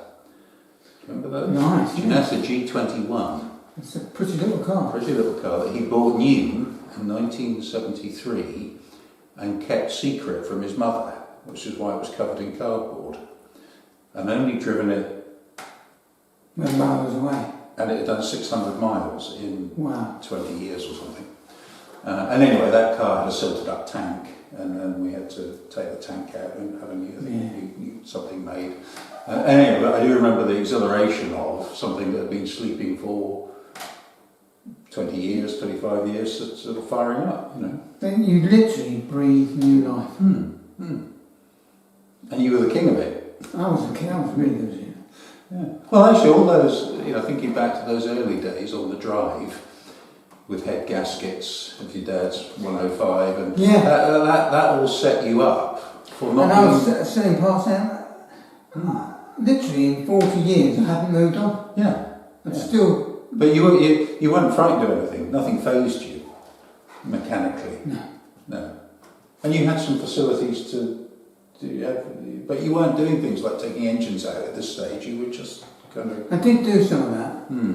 But not a lot. What I was interested in doing was buying the project, repackaging it as a runner, and selling the parts that came with it. Okay, and not keeping any of them. So you weren't keeping any of those, but you still had your double garage with the D-type and the P4. Yeah. That were your loves. Oh boy, yeah. Yeah, and then how did the P4 come about? I bought that in from a guy in Enfield. That was on Auto Trader. Paid 16 grand for it. Had a Renault V60 with twin triple IDA weathers. And this is all part of the Le Mans thing in your head. Yeah. So I wanted to drive the D-type at Le Mans. I bought the trailer. Then I bought that MG for £400. So at 2 grand, and thought, blimey, this is good, easy money. And now I've got a trailer, I can do that. And then I went to Le Mans with the D-type. But this is not your era. D-types at Le Mans not your. So what was that passion about Le Mans and? Well, I'd been to Le Mans. So you were an attendee. I was an attendee 6 or 7 times before that. So you were becoming hooked on the Le Mans. Yeah, and as soon as the Le Mans Classic was launched, okay, I switched allegiances from the 24 hour to the Le Mans Classic. Did you? Good. I love Le Mans Classic. Yeah, but that has become more like. When it first started, it was very much more. Yeah, I don't remember when it started. So you're going way before me. 2004. Okay, so 20 years ago. Yeah, no, I was much more recent than that. 10 years later with the new. Yeah, by which time it progressed into a different experience. Okay. I think, and I still love it. And I want to go again. Oh, you know, I should go next year. But what I did is I bought some laps. For £100 you get 3 laps. So I trained my car over, and there used to be in classic and sports car, there used to be a lady with something, an E-type, something blue. Oh yeah, I know. Yeah, I do. In the running reports or staff cars. Yeah. So she had this blue E-type, and I was driving into the campsite looking for a parking space, and she saw the Land Rover with the D-type on the back, parking next to me. So I got to know her and her husband, and that was very nice. And I drove the D-type round the mall. It was a tour. When we started in England, we left Bewley, and North Montague waved us off. He drags a checkered flag over your bonnet. And who were you going with? Who was I went with a guy called Colin, who was our lorry driver. Not the same Colin that you mentioned earlier. Different Colin. Different Colin. Colin is the theme of my life.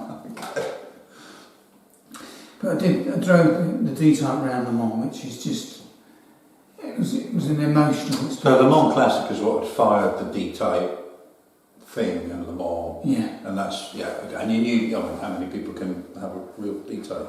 So you were seeking out the next best thing. Yeah. And when I sold it to a guy in Marlow, it broke my heart. So, but I still had the P4. which has got a strong Le Mans theme. Which So has that got was another Le Mans thing, wouldn't it? yeah. So you.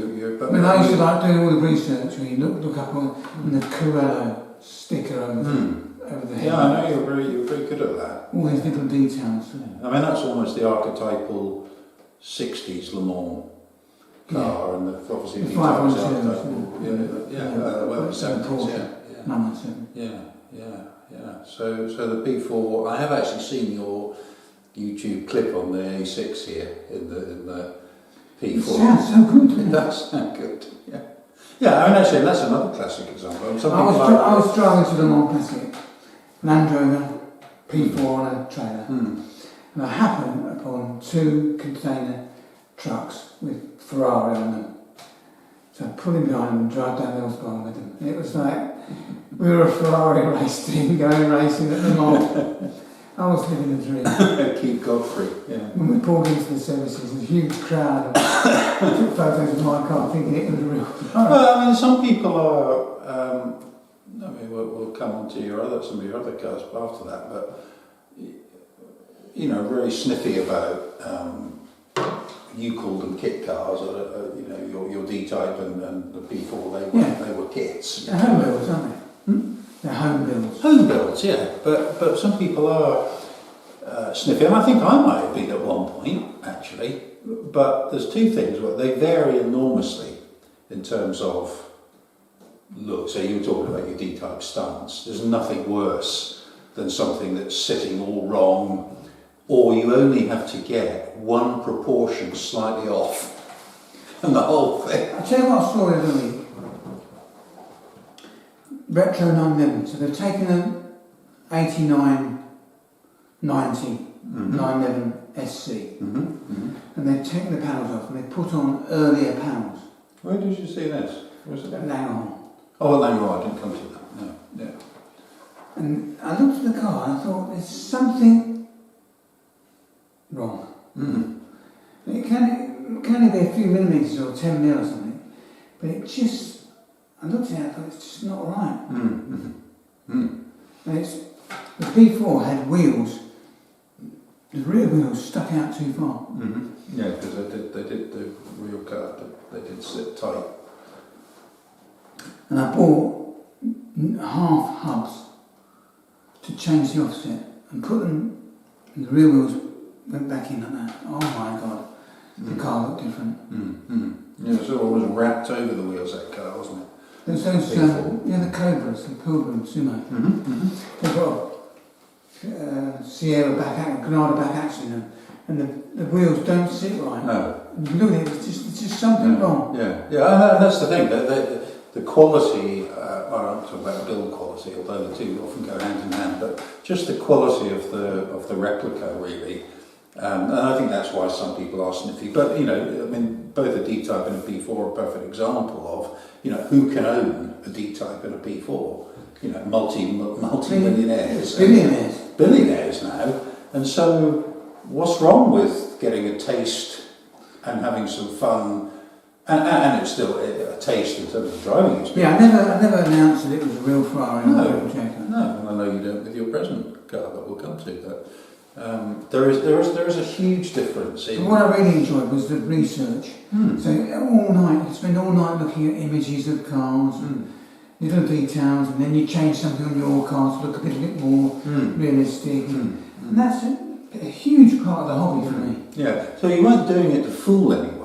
You were doing it for your own satisfaction, to make the thing look better. Yeah, it's purely for my pleasure. Your pleasure, yeah. And I was very open about it, it's a fake, it's a reproduction. But I mean, people, they make tool room copies now, don't they? They do, yeah, I mean, I think that didn't exist. Well, there were a few perhaps, but that it's become there was more... Proteus were the... Yes, Proteus. But I mean, now you've got the manufacturers themselves doing tool room copies, Jaguar and so on, and that but they're still multi-million pound cars, and it's not like they're for ordinary people. I absolutely love I made scrutineering tickets for one car and stuck them in. And this guy came over and said, I see you've been campaigning at Cadwell Park. And I said, let me stop you there. This is purely for my fun and enjoyment. Yeah. Well, I don't think everybody would be quite as honest about that. So, but you obviously had some, let's just say, fun motoring in those cars. You got enjoyment from them making them look as good as you wanted them, or could get them to look. I came down at the neighbourhood, and the next one came the other way, and I flashed him with my 4 headlights under glass in the P4, and he said, "When you flashed me, I thought I was driving the wrong way down the Le Mans Straight." He said it was unbelievable on the road. Yeah, I never saw that car, unfortunately. Well, I never saw it. Yeah, I've seen photographs. And I've taken the kids to school in it. You did, yeah. You used them. Fantastic. Well, you obviously got a lot. And did you consider that your pinnacle, if you like? Were you always looking for the next thing, or did you feel with those two you'd achieved your some motoring nirvana with? I was pretty much there. Yeah. Yeah, they were pretty. Yeah. I couldn't. Yeah, there's always a nice Cobra. There's a nice C-type and aluminium. That was what I hadn't had at that point. I hadn't had an aluminium bodied car. Okay, so these were glass fibre. Glass fibre. So that sort of upset me a bit. Okay. You know, it's a very big and very obvious difference between that and the real thing. Of course it is, yeah. That's why they're 15 grand and not, at the time, 1.5 million. Yeah. So you'd sold them both. You'd sold the D-Type and P4 about the same time, or yeah, within a year or so. and what you know, and then so they've gone. So you've got this. Should never have sold them. Shouldn't have sold them. And you feel that still. You felt it immediately. You sold them. And if I had the finances, I'd have kept. I think the P4 I'd have kept because it's so outrageous. The D-Type is the only car. Men think women look at men in cars. They don't. They have no interest at all. They don't care whether you're driving a Ferrari or a Hillman. No. But you think they do. But a D-Type is the only car I've ever owned that women come over and say that's beautiful. Because it's such a curvaceous shape. Yes, yeah. It's a remarkable looking car. Yeah. Product of pure aerodynamics and aerodynamicist that just happened to come out, looking like that. Yeah. But it was great. And one of the trips to Le Mans, there was in the gang, you hire with a company that puts together a package. So you all arrive at Bewley and then you set off and you all go on the ferry together and you all go to Mountain and you all park in the green garage or whatever. And I saw a Lotus 11, a Westfield Lotus 11. Was one of the cars driving there, and I always wanted one. And I thought that was going to scratch my itch that I had from selling the D-Type. It's a similar car. Hump behind the fin and. But it was so light and fragile and difficult to get in and out of. Well, so you had one? I had one, yeah. Oh, right, I didn't know that. It never really... And small engine. A series. MG 1265 engine. Yeah, very different. With a 4.2 Jag on Webbers. So it didn't really scratch the itch for me. No. So that went quickly. And then that's almost bringing us up to date. Okay. And do you want to reveal that? What happened is I've been... Oh yeah, there's a long story to this. A friend of mine called Mark is the registrar at the Bugatti Evidence Club at Prescott.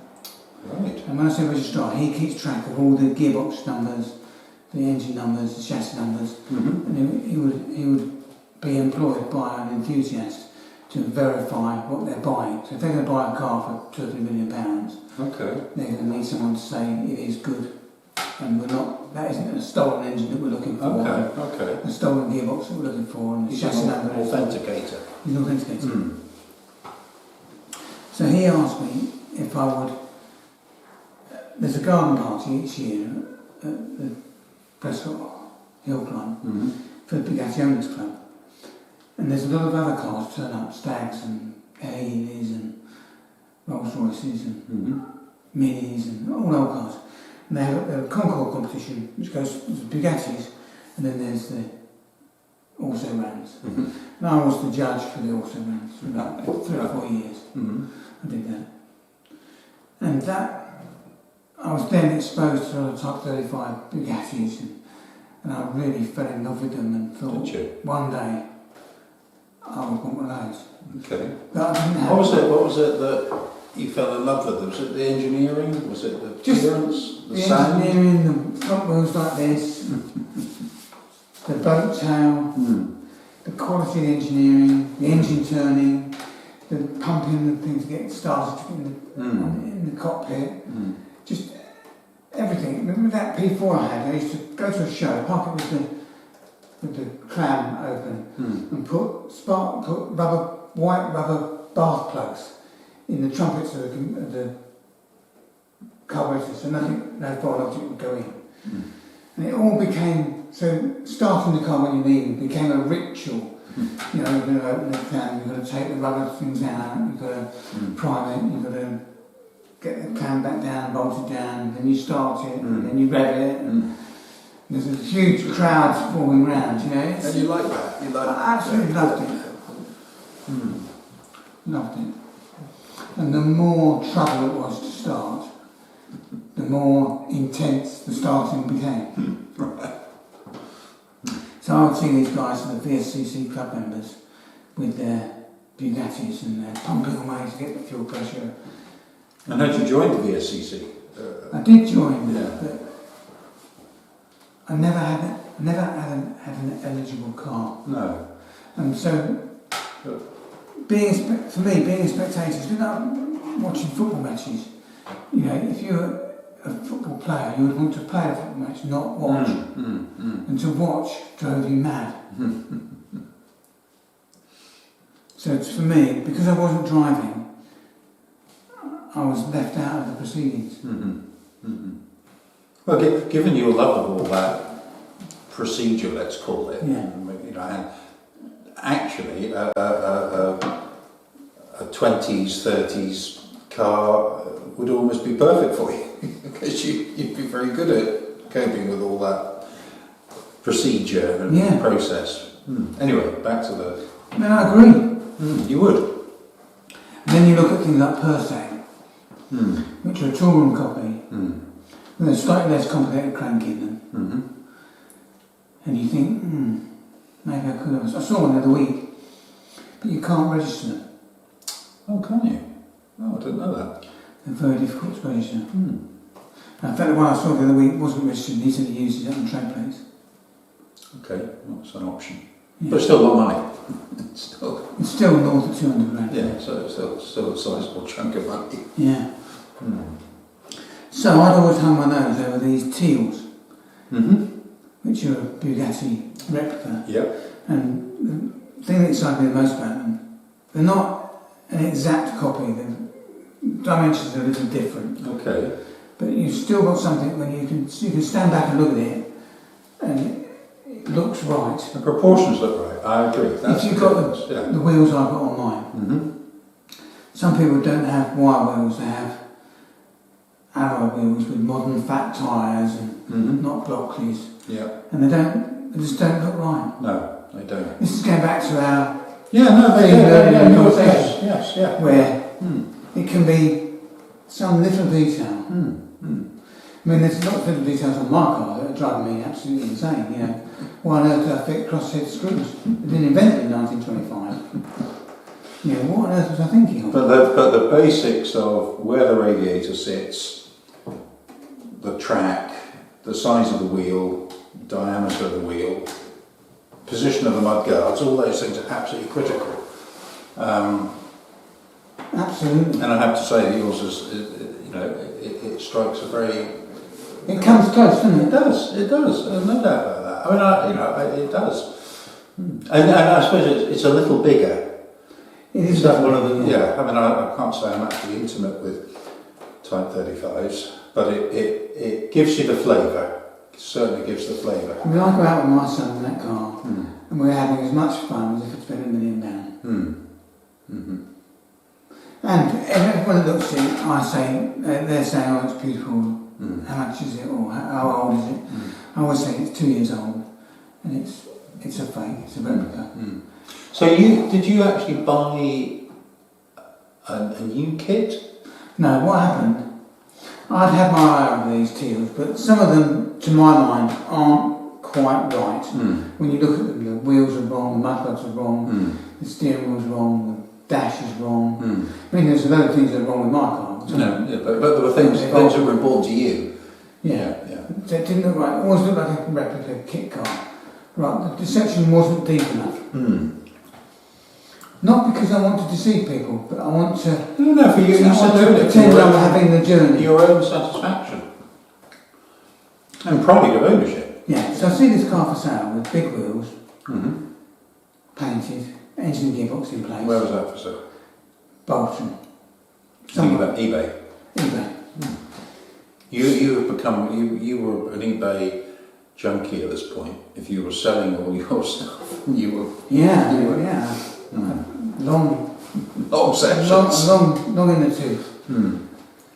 So this car was a kit that was bought as a kit of parts in 1990. Okay. 30 years ago. Wow. Okay. The man had the engine rebuilt, put the engine in. The base of it is a Morris Marina. So you get the engine, the gearbox, back axle. I didn't know it was a Morris. So a B series. Yes, B series. Same as an MGB, with a single car. Yeah. So he had the engine rebuilt, but fitted, never run it. Had the car rolling as a rolling chassis. No hydraulics, no wiring, no dash. Wow. Not running, no fuel lines. And it had been his intention to finish it off. He's been 30 years at it, and now he was moving. So he had been on and off for 30 years? 30 years he's been on it, yeah. Incredible. So I bought it, and took it to my barn, and then started working on it. Spent 2 years on it. Okay. Get it ready for an IPO. This was about 3 years ago, was it pre-pandemic? It was in the middle of the pandemic. How was it? Okay. There was a break in the... So 2020. When was Wasn't it 2020 did it start? Yeah. Starting, it was March 2020. Quite right, yeah. But by July... There was a break, you're right. There was a bit of a break, but you could go and do some things. And yeah, you could eat out to help out. You won't shake hands. So it was at that stage that I bought it from this guy. And I then embarked on my research, my whole hobby of research. So you'd already seen it? Or you were just still looking at pictures? What happened is I was going to... It came on the market. That weekend I was going to the Lake District, I was walking up there. So I said, you're on my way, I'll call in. So I called in, agreed to buy the car. Did you, and when you saw it, was it an instant... I was having this, yes. Yeah. It was just about the price. Okay. Do you mind if I ask you how much it... Paid 10 grand for it. Okay. That's nice. That doesn't seem bad. When I know the finished product, it doesn't seem bad. I know there's a lot of work to do. There's a lot of work. So I went on my week's holiday, came home, drove up with the trailer, picked it up, brought it home. And then I had that, going backwards, that Westfield 11 I had. The man that built that was a guy called Derek. And he's an ex-marine engineer.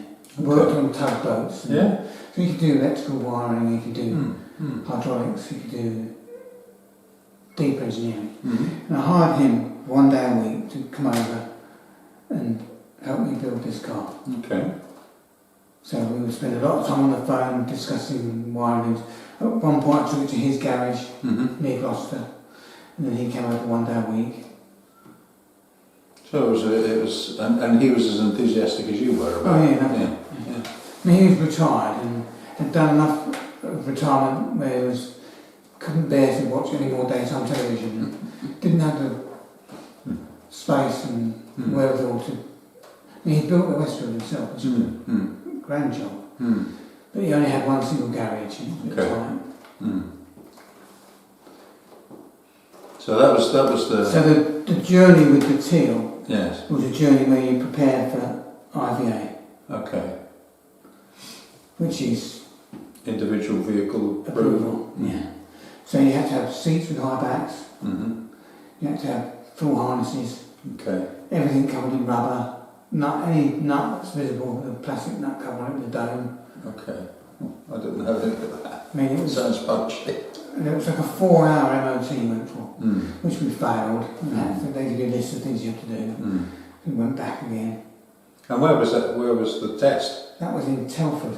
Oh, well, you had to take it over to Telford all the time. Yeah. But we passed. And then we registered it. And then you can start taking the high back seats out. Well, yeah. I mean, whether it's right or wrong, that's what you do. Yeah. No, I'm sorry for the passing judgment. I think it wouldn't look the way it looks if you had high back. I mean, everything, the centre nut for the wheels, you couldn't have wing nuts, you'd have the Oxford ones. The radiator at the front had a piece of rubber with a copper pipe inside it, a tube, glued on. So it was a sort of radius you have to meet. Okay. The rear lights were different, everything was different. And then, it's passed, you brought it back and you start the process of making it look the way you want it to look. Yeah. And that whole time I've been building it, I've relentlessly been looking at gauges, looking at... A classic lockdown project. Yes. Yeah. But doing the homework, I mean, there's the chassis plate. You've seen the chassis plate. And that's what I did is I took a photograph. There's a video of a very famous car on the internet. And they scan the dashboard and they scan the chassis plate. So I screenshot that, sent it to a man who makes parks for memorial benches and coffins, and he makes me a tool-room copy of a Bugatti chassis plate, which is remarkable. It is remarkable. The remarkable thing is it looked brand spanking new. So I put it in a bath of vinegar and baking soda for 3 weeks. It now looks like 100 years old. And that's the thing, when I go to a show, viewers are glued to this chassis plate. And so in your experience, people are generally, I'm not talking about VSCC stalwarts who might be sniffy, I suspect, some of them. You're talking about your average talking about just local showgoer. Who are thrilled, in my experience and observation, they're thrilled to see it. They love it. They love it, yeah. And they can see enough MGB dials for them to think this isn't real. No, that's right. And they always say to me, is it real? Is it real? And I always say, I'm sorry to let you down. It's not. Because I suppose actually the other thing that because it's so pristine, you obviously do keep it pristine. Yeah. But if you, I don't know what the term is now that they have when they age, they patinate. So you might have. I was having this conversation with someone the other day, and they said you need to leave it outside for a year. Yeah, but there is a process where they almost paint cars in a patinated way and craze them and so on. But that I'm not suggesting you do that. I'm just sort of intrigued by that. I'm half tempted to strip the whole thing, have it bare aluminium. I'm not quite ready for that. No, I need to think about that. I need to think about that. That's the extreme end. Yeah. Well, no, it's quite obvious to me that you get a lot of enjoyment out of it. And it's a fun car to drive. Actually, it's not just that you get enjoyment. I mean, it is actually a fun machine. That's it's not very fast. I don't really ever go over 55, 60. No, but it provides a lot of sensation. But you get a lot of sensation. And wherever you go, some old boy turns up to admire it and say to you, is it real? It's lovely. and they're thrilled for you. Yeah. Have you ever? What's the longest trip you've done in it? I think the longest trip I've done is Chatsworth. It's about an hour and a half. Yeah. And you were worn out when you got there. When you got I was knackered. But even on the motorway, you can just about keep up with traffic. Yeah. 55, 60 inside lane. Yeah. Well, no, I mean, I literally use it for going down the shop. Yeah. And you go down the shop, there's a sort of group of odd-looking teenagers outside, and you think, oh no. And they come over and they go, oh, it's fantastic, is it real, is it this, is that? What year would it have been? And they leave their hoodie. Well, I think even that group that there's enough about yours. So even an uninterested, totally uninterested. I mean, I think if you've got a really bad replica, people can tell it's something that's really bad. Anybody might know, but there's something about yours that you have. Hit the nail on the head. Yeah, somehow it sits right. It does. It sits right. Yeah. I mean, I'm always amazed that they put me in a pole position. They do every time.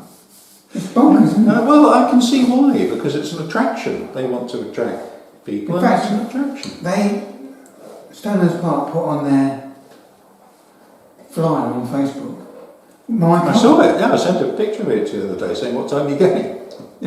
Bonkers, isn't it? Yeah. So that's your current. I know you've got a lot of motorbikes, and I'm not covering motorbikes because that's not what the thread of this is about. Yeah. Have you still got your MGs? Your MGB? I've still got 2 MGB Sebrings, one full Sebring. Yep. In fact, there's a lovely story about that. So I've created the Abingdon Sebring, which never existed. Right. It's a complete figment of my imagination. Okay. So it's an MGB GT. I absolutely love the Sebring look. With the Sebring bodywork. I love that. I've got big decals on it like this. This big.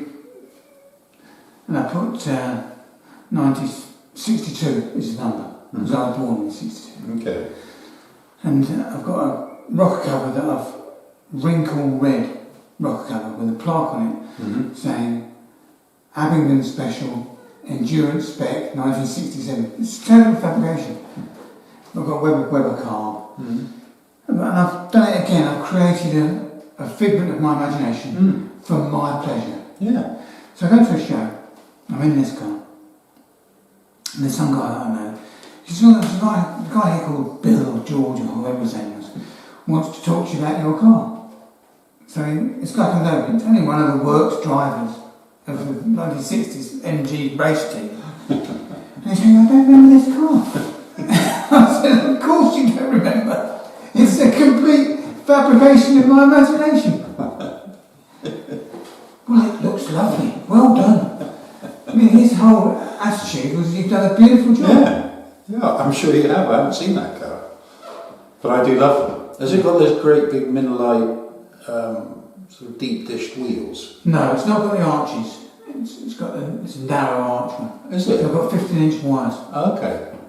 Yeah. And there's a Maybe mini. the car I'm thinking of is the MGC Sebring. Well, I've got a C bonnet for it. Have you? Which is what was the one that had the big bulbous? That's a Sebring. That was a C Sebring. Yes. MGC Sebring. Okay. Yeah. Mine is a lower ranking. I didn't want to put the wheels on and the big arches. Yeah. No, that's a totally different thing. You'd run a V8 in it as well. Yeah. But that car's got a Les Weston. What I did is all the MGs I'd had. If there was a special part, like a Les Weston steering wheel, or a set of 15-inch wires, or an MGC bonnet, and I kept all the goodie bits and I put them all on one car. And I put an MX-5 gearbox in it as well. That's a GT. Obviously, GT. Yeah, I think GT is a very, very elegant car, actually. Got Daihatsu Copen heated seats in it. I was going to do some long coastal rally in the winter, but I never So you did that a while ago. You were an early adopter of, they call them wrestling mods. Well, now whether you get the sort of £200,000 MGB or Selly or something. What's that? Yeah. Yeah. But you beat them to it with your heated seats and your MX-5 gearbox and so on. I think that's got an MX-5 engine, isn't it? That the Selly? I think it has. I don't know. Anyway, no, you were ahead of the curve in terms of this tinkering. I wonder whether I missed a big opportunity with electrification of classic cars. I was going to ask you about that. How do you feel about electrification in general and of classic cars? What are your thoughts about that? I think I'm in favour of it. Mm-hmm. I totally understand why people want an electric car. I don't think the infrastructure is sorted yet. I don't think I can't go to Cornwall and drive an electric car to Cornwall and get there in one go. No. I've got to plan a stop. And I'm not organised enough. You haven't even got your trailer at this point. You just drive. Yeah. So I don't think it's ready yet. I do worry about the amount of lithium they're taking out of the ground and other chemicals. Okay. And there's a fire risk, I think. Yeah. And I think it's almost as though we're in the, sort of compare it with combustion engine cars. It's a bit like we're in the 1920s in terms of where we are and the technology curve. On combustion engine. Someone said something very interesting to me. I was talking about a boiler or a heat pump. And he said to me, the boiler is at the end of its technical development and is as good and as fantastic as it's ever going to be. Whereas a heat pump is at the beginning of the journey. It's not technically developed enough. Now that's a very interesting... It is, yeah. And you could almost apply that same rule to electric cars. You could. Yeah. And I mean, there aren't any, apart from sort of the odd Nissan Leaf or something, there aren't many old electric cars. It's almost as though we don't really know. The ordinary person doesn't much about degradation of batteries and, lifespans. The battery must be... It's nothing to do with mileage, is it? It's to do with how the car's been used, how the battery's been used and stored, and how it's been charged, and and a battery can be worn out quite relatively quickly. That must be a large capital cost, capital value of the car. It must be, yeah, thousands. But the engineers are clever and people are clever, and they'll resolve all these issues like they did with combustion engine cars. But that's my point. The combustion engine is as developed as it's ever going to be. But the electric cars aren't. Battery technology isn't there yet. No. And neither is infrastructure. I mean, we have... I wonder if it goes towards hydrogen. Could be, yeah. Biofuels. There's I think there's a lot still to be played out. And, I think that the people that should be left to come up with the answers are engineers, not politicians. Sort of deciding, what it should be. When at the moment we're operating on this 2030 mandate that everything will be electric. I don't think things are ever well resolved when politicians are left to sort it out. I'm hoping I can still get as much pleasure as I can out of my cars as petrol cars in my lifetime. And I'm only young, really, but I'm almost ready to hand the baton of... Yeah, and I think there will be a generation of car enthusiasts for electric cars. Let's suppose we had two garages, one was an electric car and one was a petrol car. We pulled them both out 20 years later, and we breathed life into the petrol car, and it comes alive, it lives again. Would charging the electric car and getting that running have as much emotion in it as starting a petrol? I think it depends on where we're coming from our generation's perspective. It might do for the generation who are excited about electric cars. They might be as excited. I don't know. That's a good point. So, classic cars and electrification. What do you feel about those? I think they're exciting. But I've breathed life into so many cars. I can't forget that experience. You know, when a car starts and it runs, it's fantastic. It chugs, it splutters. You know, you crank it and you get one piston fires and okay, we're going to go. We're going to run. And it's a miracle. It's like giving birth. Yeah, I mean, there are a number of. This is a bit of an oversimplification, but I mean, there are some classic cars that lend themselves quite well to be converted to electric. I mean, a car that's all about silence and wafting and comfort. You know, and a Rolls-Royce Classic is actually not a bad candidate to be electrified. But when you've got something that is, you know, the engine's a big part of it in terms of the feel and the sensation. Well, there's the whole. We were talking about earlier about the starter procedure. Yeah. Pumping. Yeah, I can't see how. But if the alternative is they can't be seen on the road at all. I mean, I always used to say to my son that, you know, we observe now people driving around in expensive horse boxes or towing a trailer with a horse, a form of transport, and to take it somewhere for its leisure, for its exercise.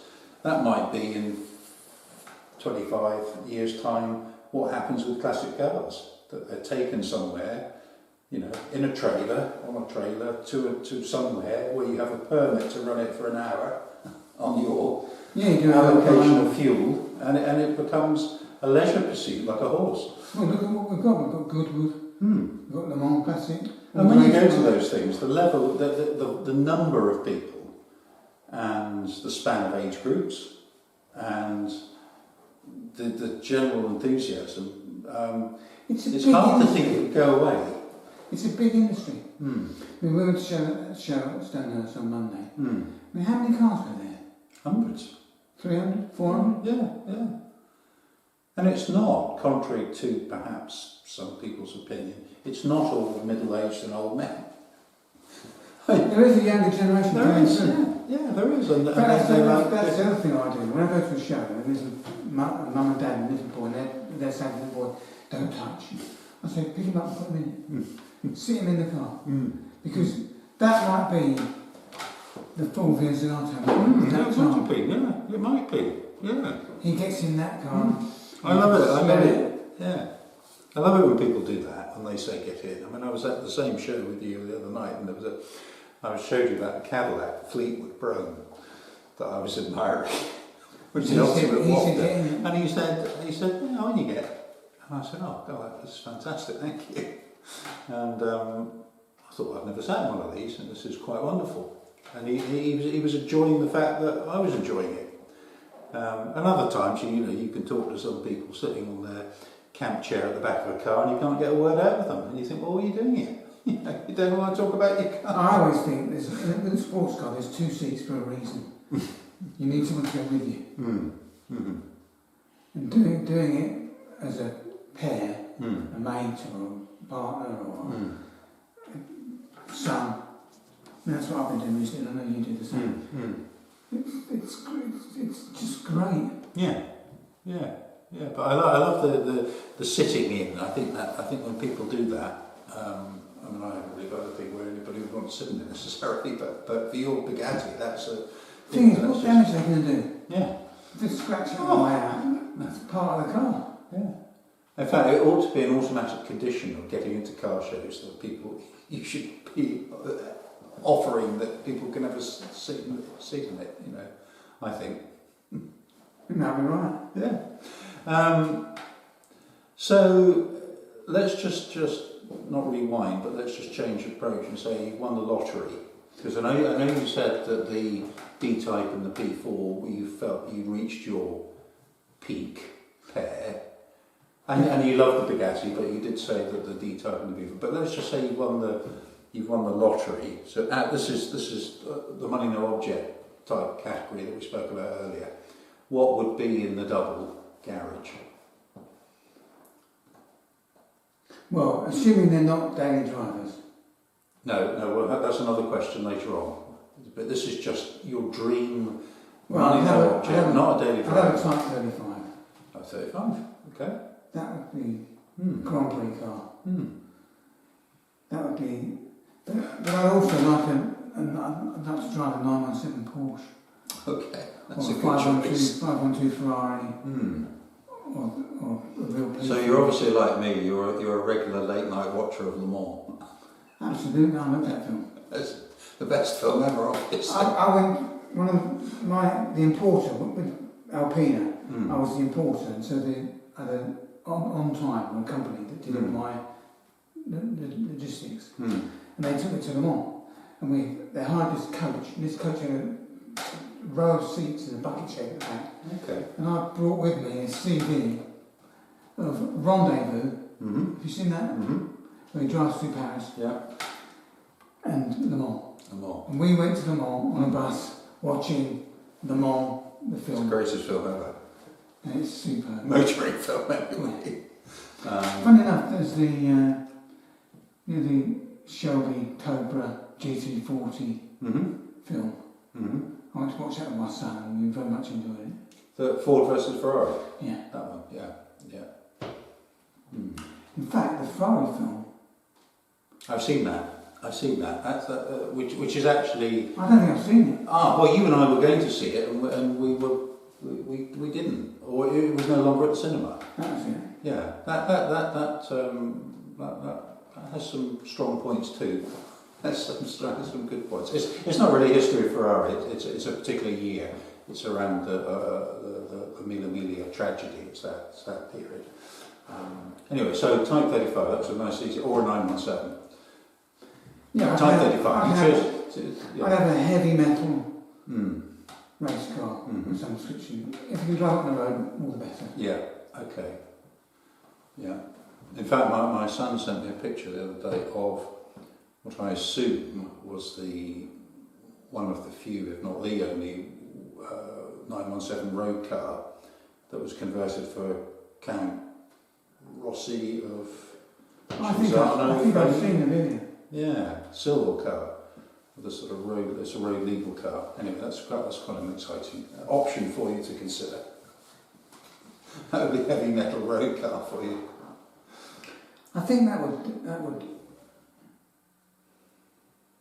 I mean, that's one heck of a way to learn your trade of starting an old car and living with an old car. And you need a lot of money to repair it, and then a crash shop's £100,000. Yeah, it's you have to be seriously passionate about it. Even if you can afford these things to be. The other thing that happens with cars like that, going back to buying replicas and running replicas, is that a lot of cars aren't on the market in my lifetime. That's true. Yeah. So they go through families. And so a man is driving his grandfather's Bugatti, so that hasn't been available for 100 years. That's true. Yeah. For me to buy. Yeah. And it's never. And I would literally have been born and died. And it's still the same family ownership. So how do you continue to, when you're not tinkering with the car, how do you sort of fuel the passion for cars? Are you a magazine reader or are you an internet absorber? What are your, when you said you do all the research, what are your main sources of? I mean, I absolutely love sitting down and reading, watching television. I've got my phone and my iPad and I'm looking at car parts and looking at... I'm just addicted to it. And cars. No, I'm saying... I do like looking at cars and I'm still thinking about what I would have as that ultimate garage. I mean, it's very difficult to say one car. Yeah, I think that's why I said. I mean, you gave me the option of a double garage, so I can't deny you that. So the Type 35 is clearly one, but and then perhaps a more modern car. But not, interesting, neither of the, you could drive the Type 35 on the road, but they're race cars.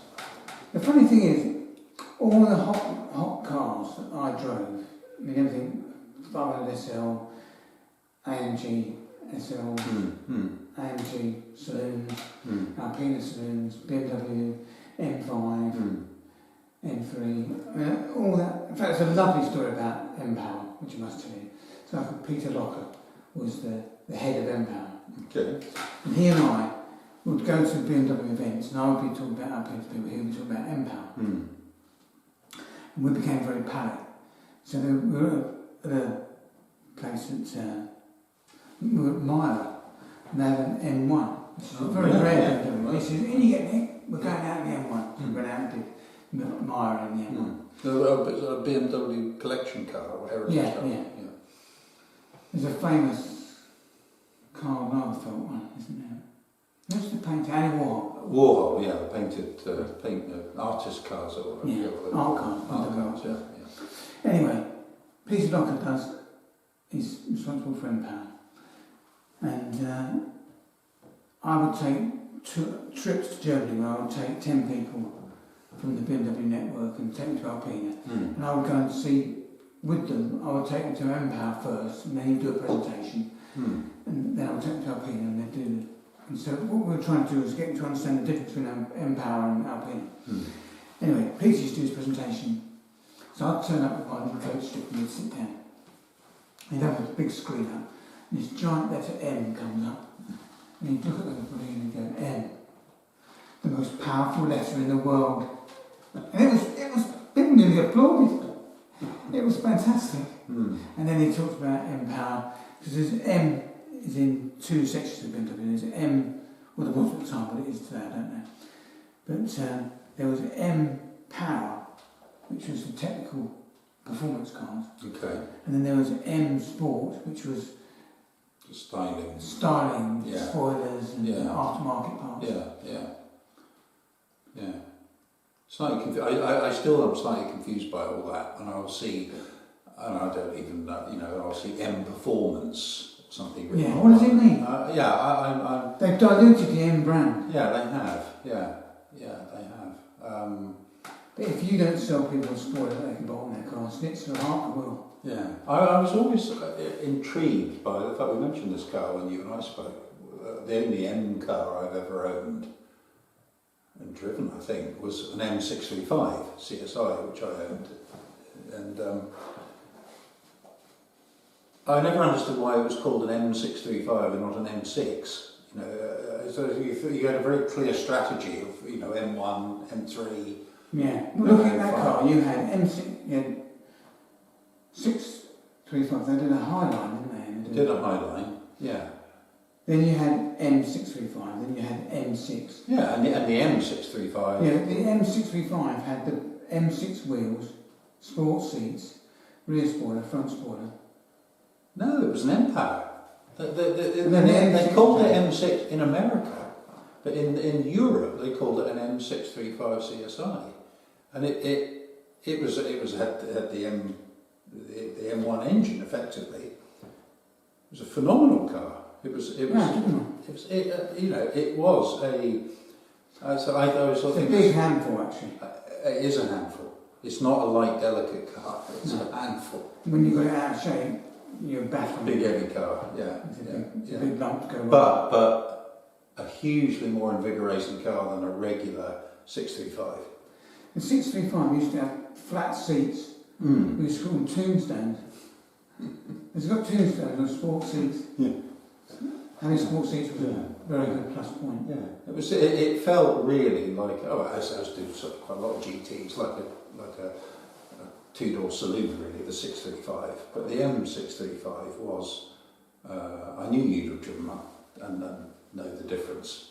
But a very different beast. But it still felt big. Still felt like something. It's a very long car. Yeah, it was. Yeah, and I never drove an 8 series. I was quite fancy one, but I never did drive. I drove that. What was that like? Lovely. I drove 840s, driven 5 litre V12s, and I've driven and sold a 5.7 ALPINA V12. That was a rare. With Kevlar on it. Yeah. With grills in it. Yeah. I went over to the factory with the man that bought it and his wife and my wife.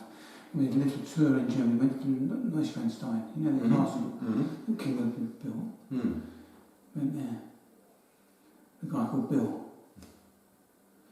He was into electric cars as well. Was he? Very early on. Electric race cars. Yeah.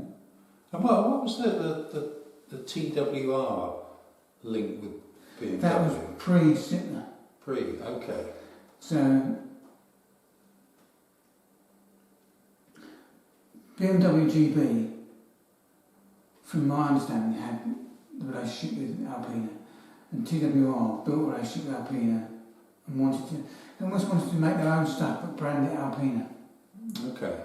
And they all fell out and then Frank moved in. Yeah. I wanted to sort of go back to the ALPINA thing, because you are Mr. ALPINA, and you've got insights into a lot of that which a lot of people won't have. Yeah. And there won't have been many people that have driven that 8 Series ALPINA, for example. I only know one other person. Yeah, probably not. No. Yeah. No, but yes, the owner. Well, it would have changed hands by now. And have you ever been tempted to, have an ALPINA of your own as a toy car, hobby car? Did you ever want? Yeah, I bought one. I bought an E30. What was the B10 V8 was E34. I'm not good with the model numbers. Anyway, I did have a B10 3.5. Okay. 5 Series. Yeah. And are they very expensive to maintain? Is there It's something? difficult to buy parts. So parts, right? So if you had a shop with all the leak, Yeah. then you've got to go to ALPINA to get shops all, and they've not got any stock anymore, and they don't make them. Okay, yeah, so it becomes an So you've got to go to Bill right? Stein and you've got to get one made to that spec Okay. or pair. Okay. And I've never really transitioned from carburetor cars to fuel injected cars. I never. For your own car, yeah. Yeah. Yeah, that's interesting. Yeah, you've made that. You're still linking it back to those early days on the drive with your dad, and still, you like things that. I mean, there's a whole industry now, isn't there? People dealing with electro-emission problems. Yeah. Mapping. Yeah. Now. Yeah. Plug their laptop into the car. So change the characteristics of the car. Yeah. I mean, I always think if it was that easy, why didn't the manufacturer do it? Yeah. Well, I'm not no doubt it's putting stresses and strains and other things that become apparent about 2,000 miles later, probably. Absolutely. Yeah. So, heaven forbid, but you're called to the great garage in the sky. So this is different to the dream garage. Is there one car that does everything that would be your ideal? It's got to do everything. It's got to please you, get you to the shops, go to the tip. So one vehicle. Yeah, that's a very, very tough question. It is. It was tough when you asked me. I mean, I genuinely. If you said what vehicle would affect your life the most, we're talking about afterlife, aren't we? Yeah. So you can't say. You're driving is one vehicle in the afterlife. I mean, I've got a pickup at the moment. But that's for property. I did think actually pickup might be your answer. It tows. Yeah. I can tow it to car to the mall. I can go and buy some stuff. Yeah. I can buy a car. I can do everything. But is there any pride of ownership? Is it ticking any of the other boxes? That's what you got to ask yourself. Well, I have an Isuzu pickup now. I had a red Barbarian, a silver Animal, a dark grey 90 Defender, and a silver 90 Defender. And actually, I would have a 90 Defender. Okay. Because that still does all the other things. But it's as cute as a car for eternity, this is. Yeah, that's yeah. I have a 90 Defender van. Okay. Interesting that we both chose something from the same stable. Mine was a Range Rover. Yeah, but what you're doing with that question is so loaded with an afterlife. Yeah. it's not the cars that really. Well, those Land Rovers, I had 2 Land Rovers, loved them both. Did you? I mean, almost broke my heart when they went. They're such good cars. They're such a good I've never. I think I've only ever been in, and I always felt. I mean, this is we had this conversation before about sort of tall people, or big people, and smaller people. I always felt as though I've been impossibly cramped in the land. I felt impossibly close to the door, so I didn't have any room. That was my. I had a knob on the steering wheel. Did you? Oh, well, maybe that's the answer. Yeah, maybe that's the answer. That was brilliant. I really enjoyed those. So that would also tick some emotional boxes because you love the vehicle, you feel something for it, whereas you wouldn't with a nice easy pickup, presumably.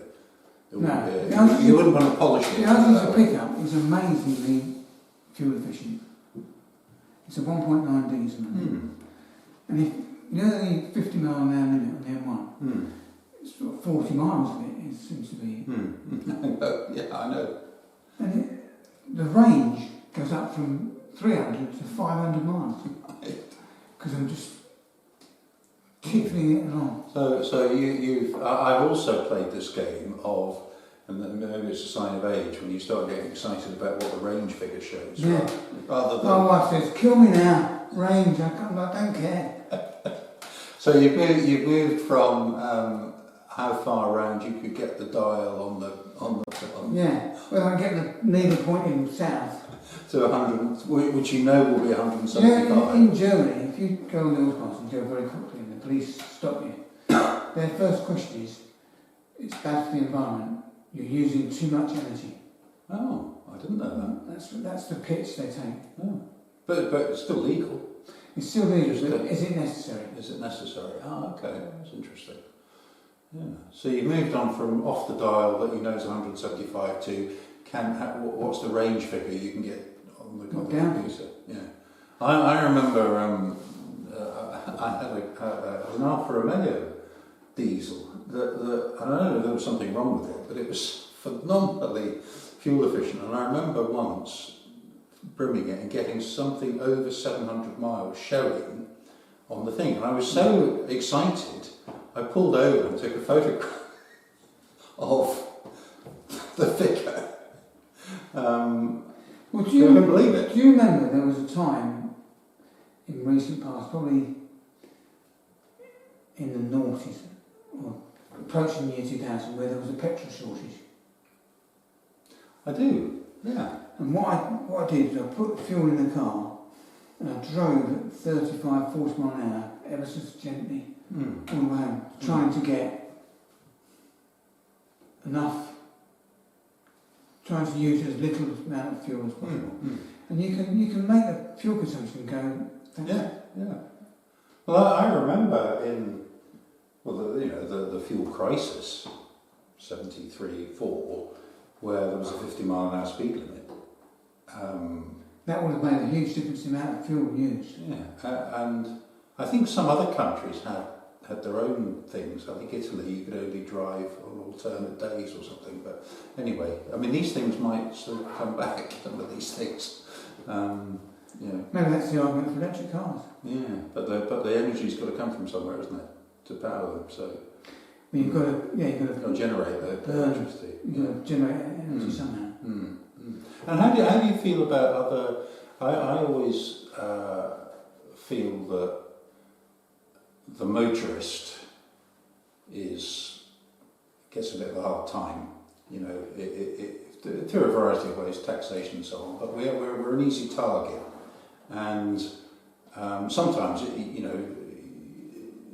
almost be ashamed to be a car enthusiast, if you like, because it's a little bit out of kilter with present day thoughts about things. But what are your thoughts on that, and how other forms of transport seem to not have the same focus? I mean, air travel, for example, is a terrible polluter. Inefficient in terms of how many people it carries and the amount of I don't know if stuff I've it really knocks got up. a valid opinion on that. So you don't feel victimised as a motorist? I don't feel victimised. No. That's good. I hope you don't. I felt victimised when I was trying to get that through IVA. I mean, the people at Cardiff, wherever they are, good. But you came through that journey and you've got a fantastic vehicle that you continue to get a lot of fun and enjoyment out of. So well done. Congratulations. Yeah, that's the most traumatic motoring experience I've had, dealing with DVLA. Yeah. And back in Gravesend on a Saturday night with your side exit exhaust on the Cortina. Yeah. Well, that was amazing, Nick. Thank you very much. Thank you. I absolutely love that, hearing your car story. I've had snippets of the past, but I've never had it all connected and joined up in a proper timeline, and that's been really It's interesting. made me think, and it's brought back a lot of memories for me. It's very interesting, isn't it? Thank you very much, and I hope we meet in the great garage up there. I'm sure that we'll have bays. You and Jason your Bays. Defender. Yeah, and that's been great. Thank you very much. Pleasure. Thank you.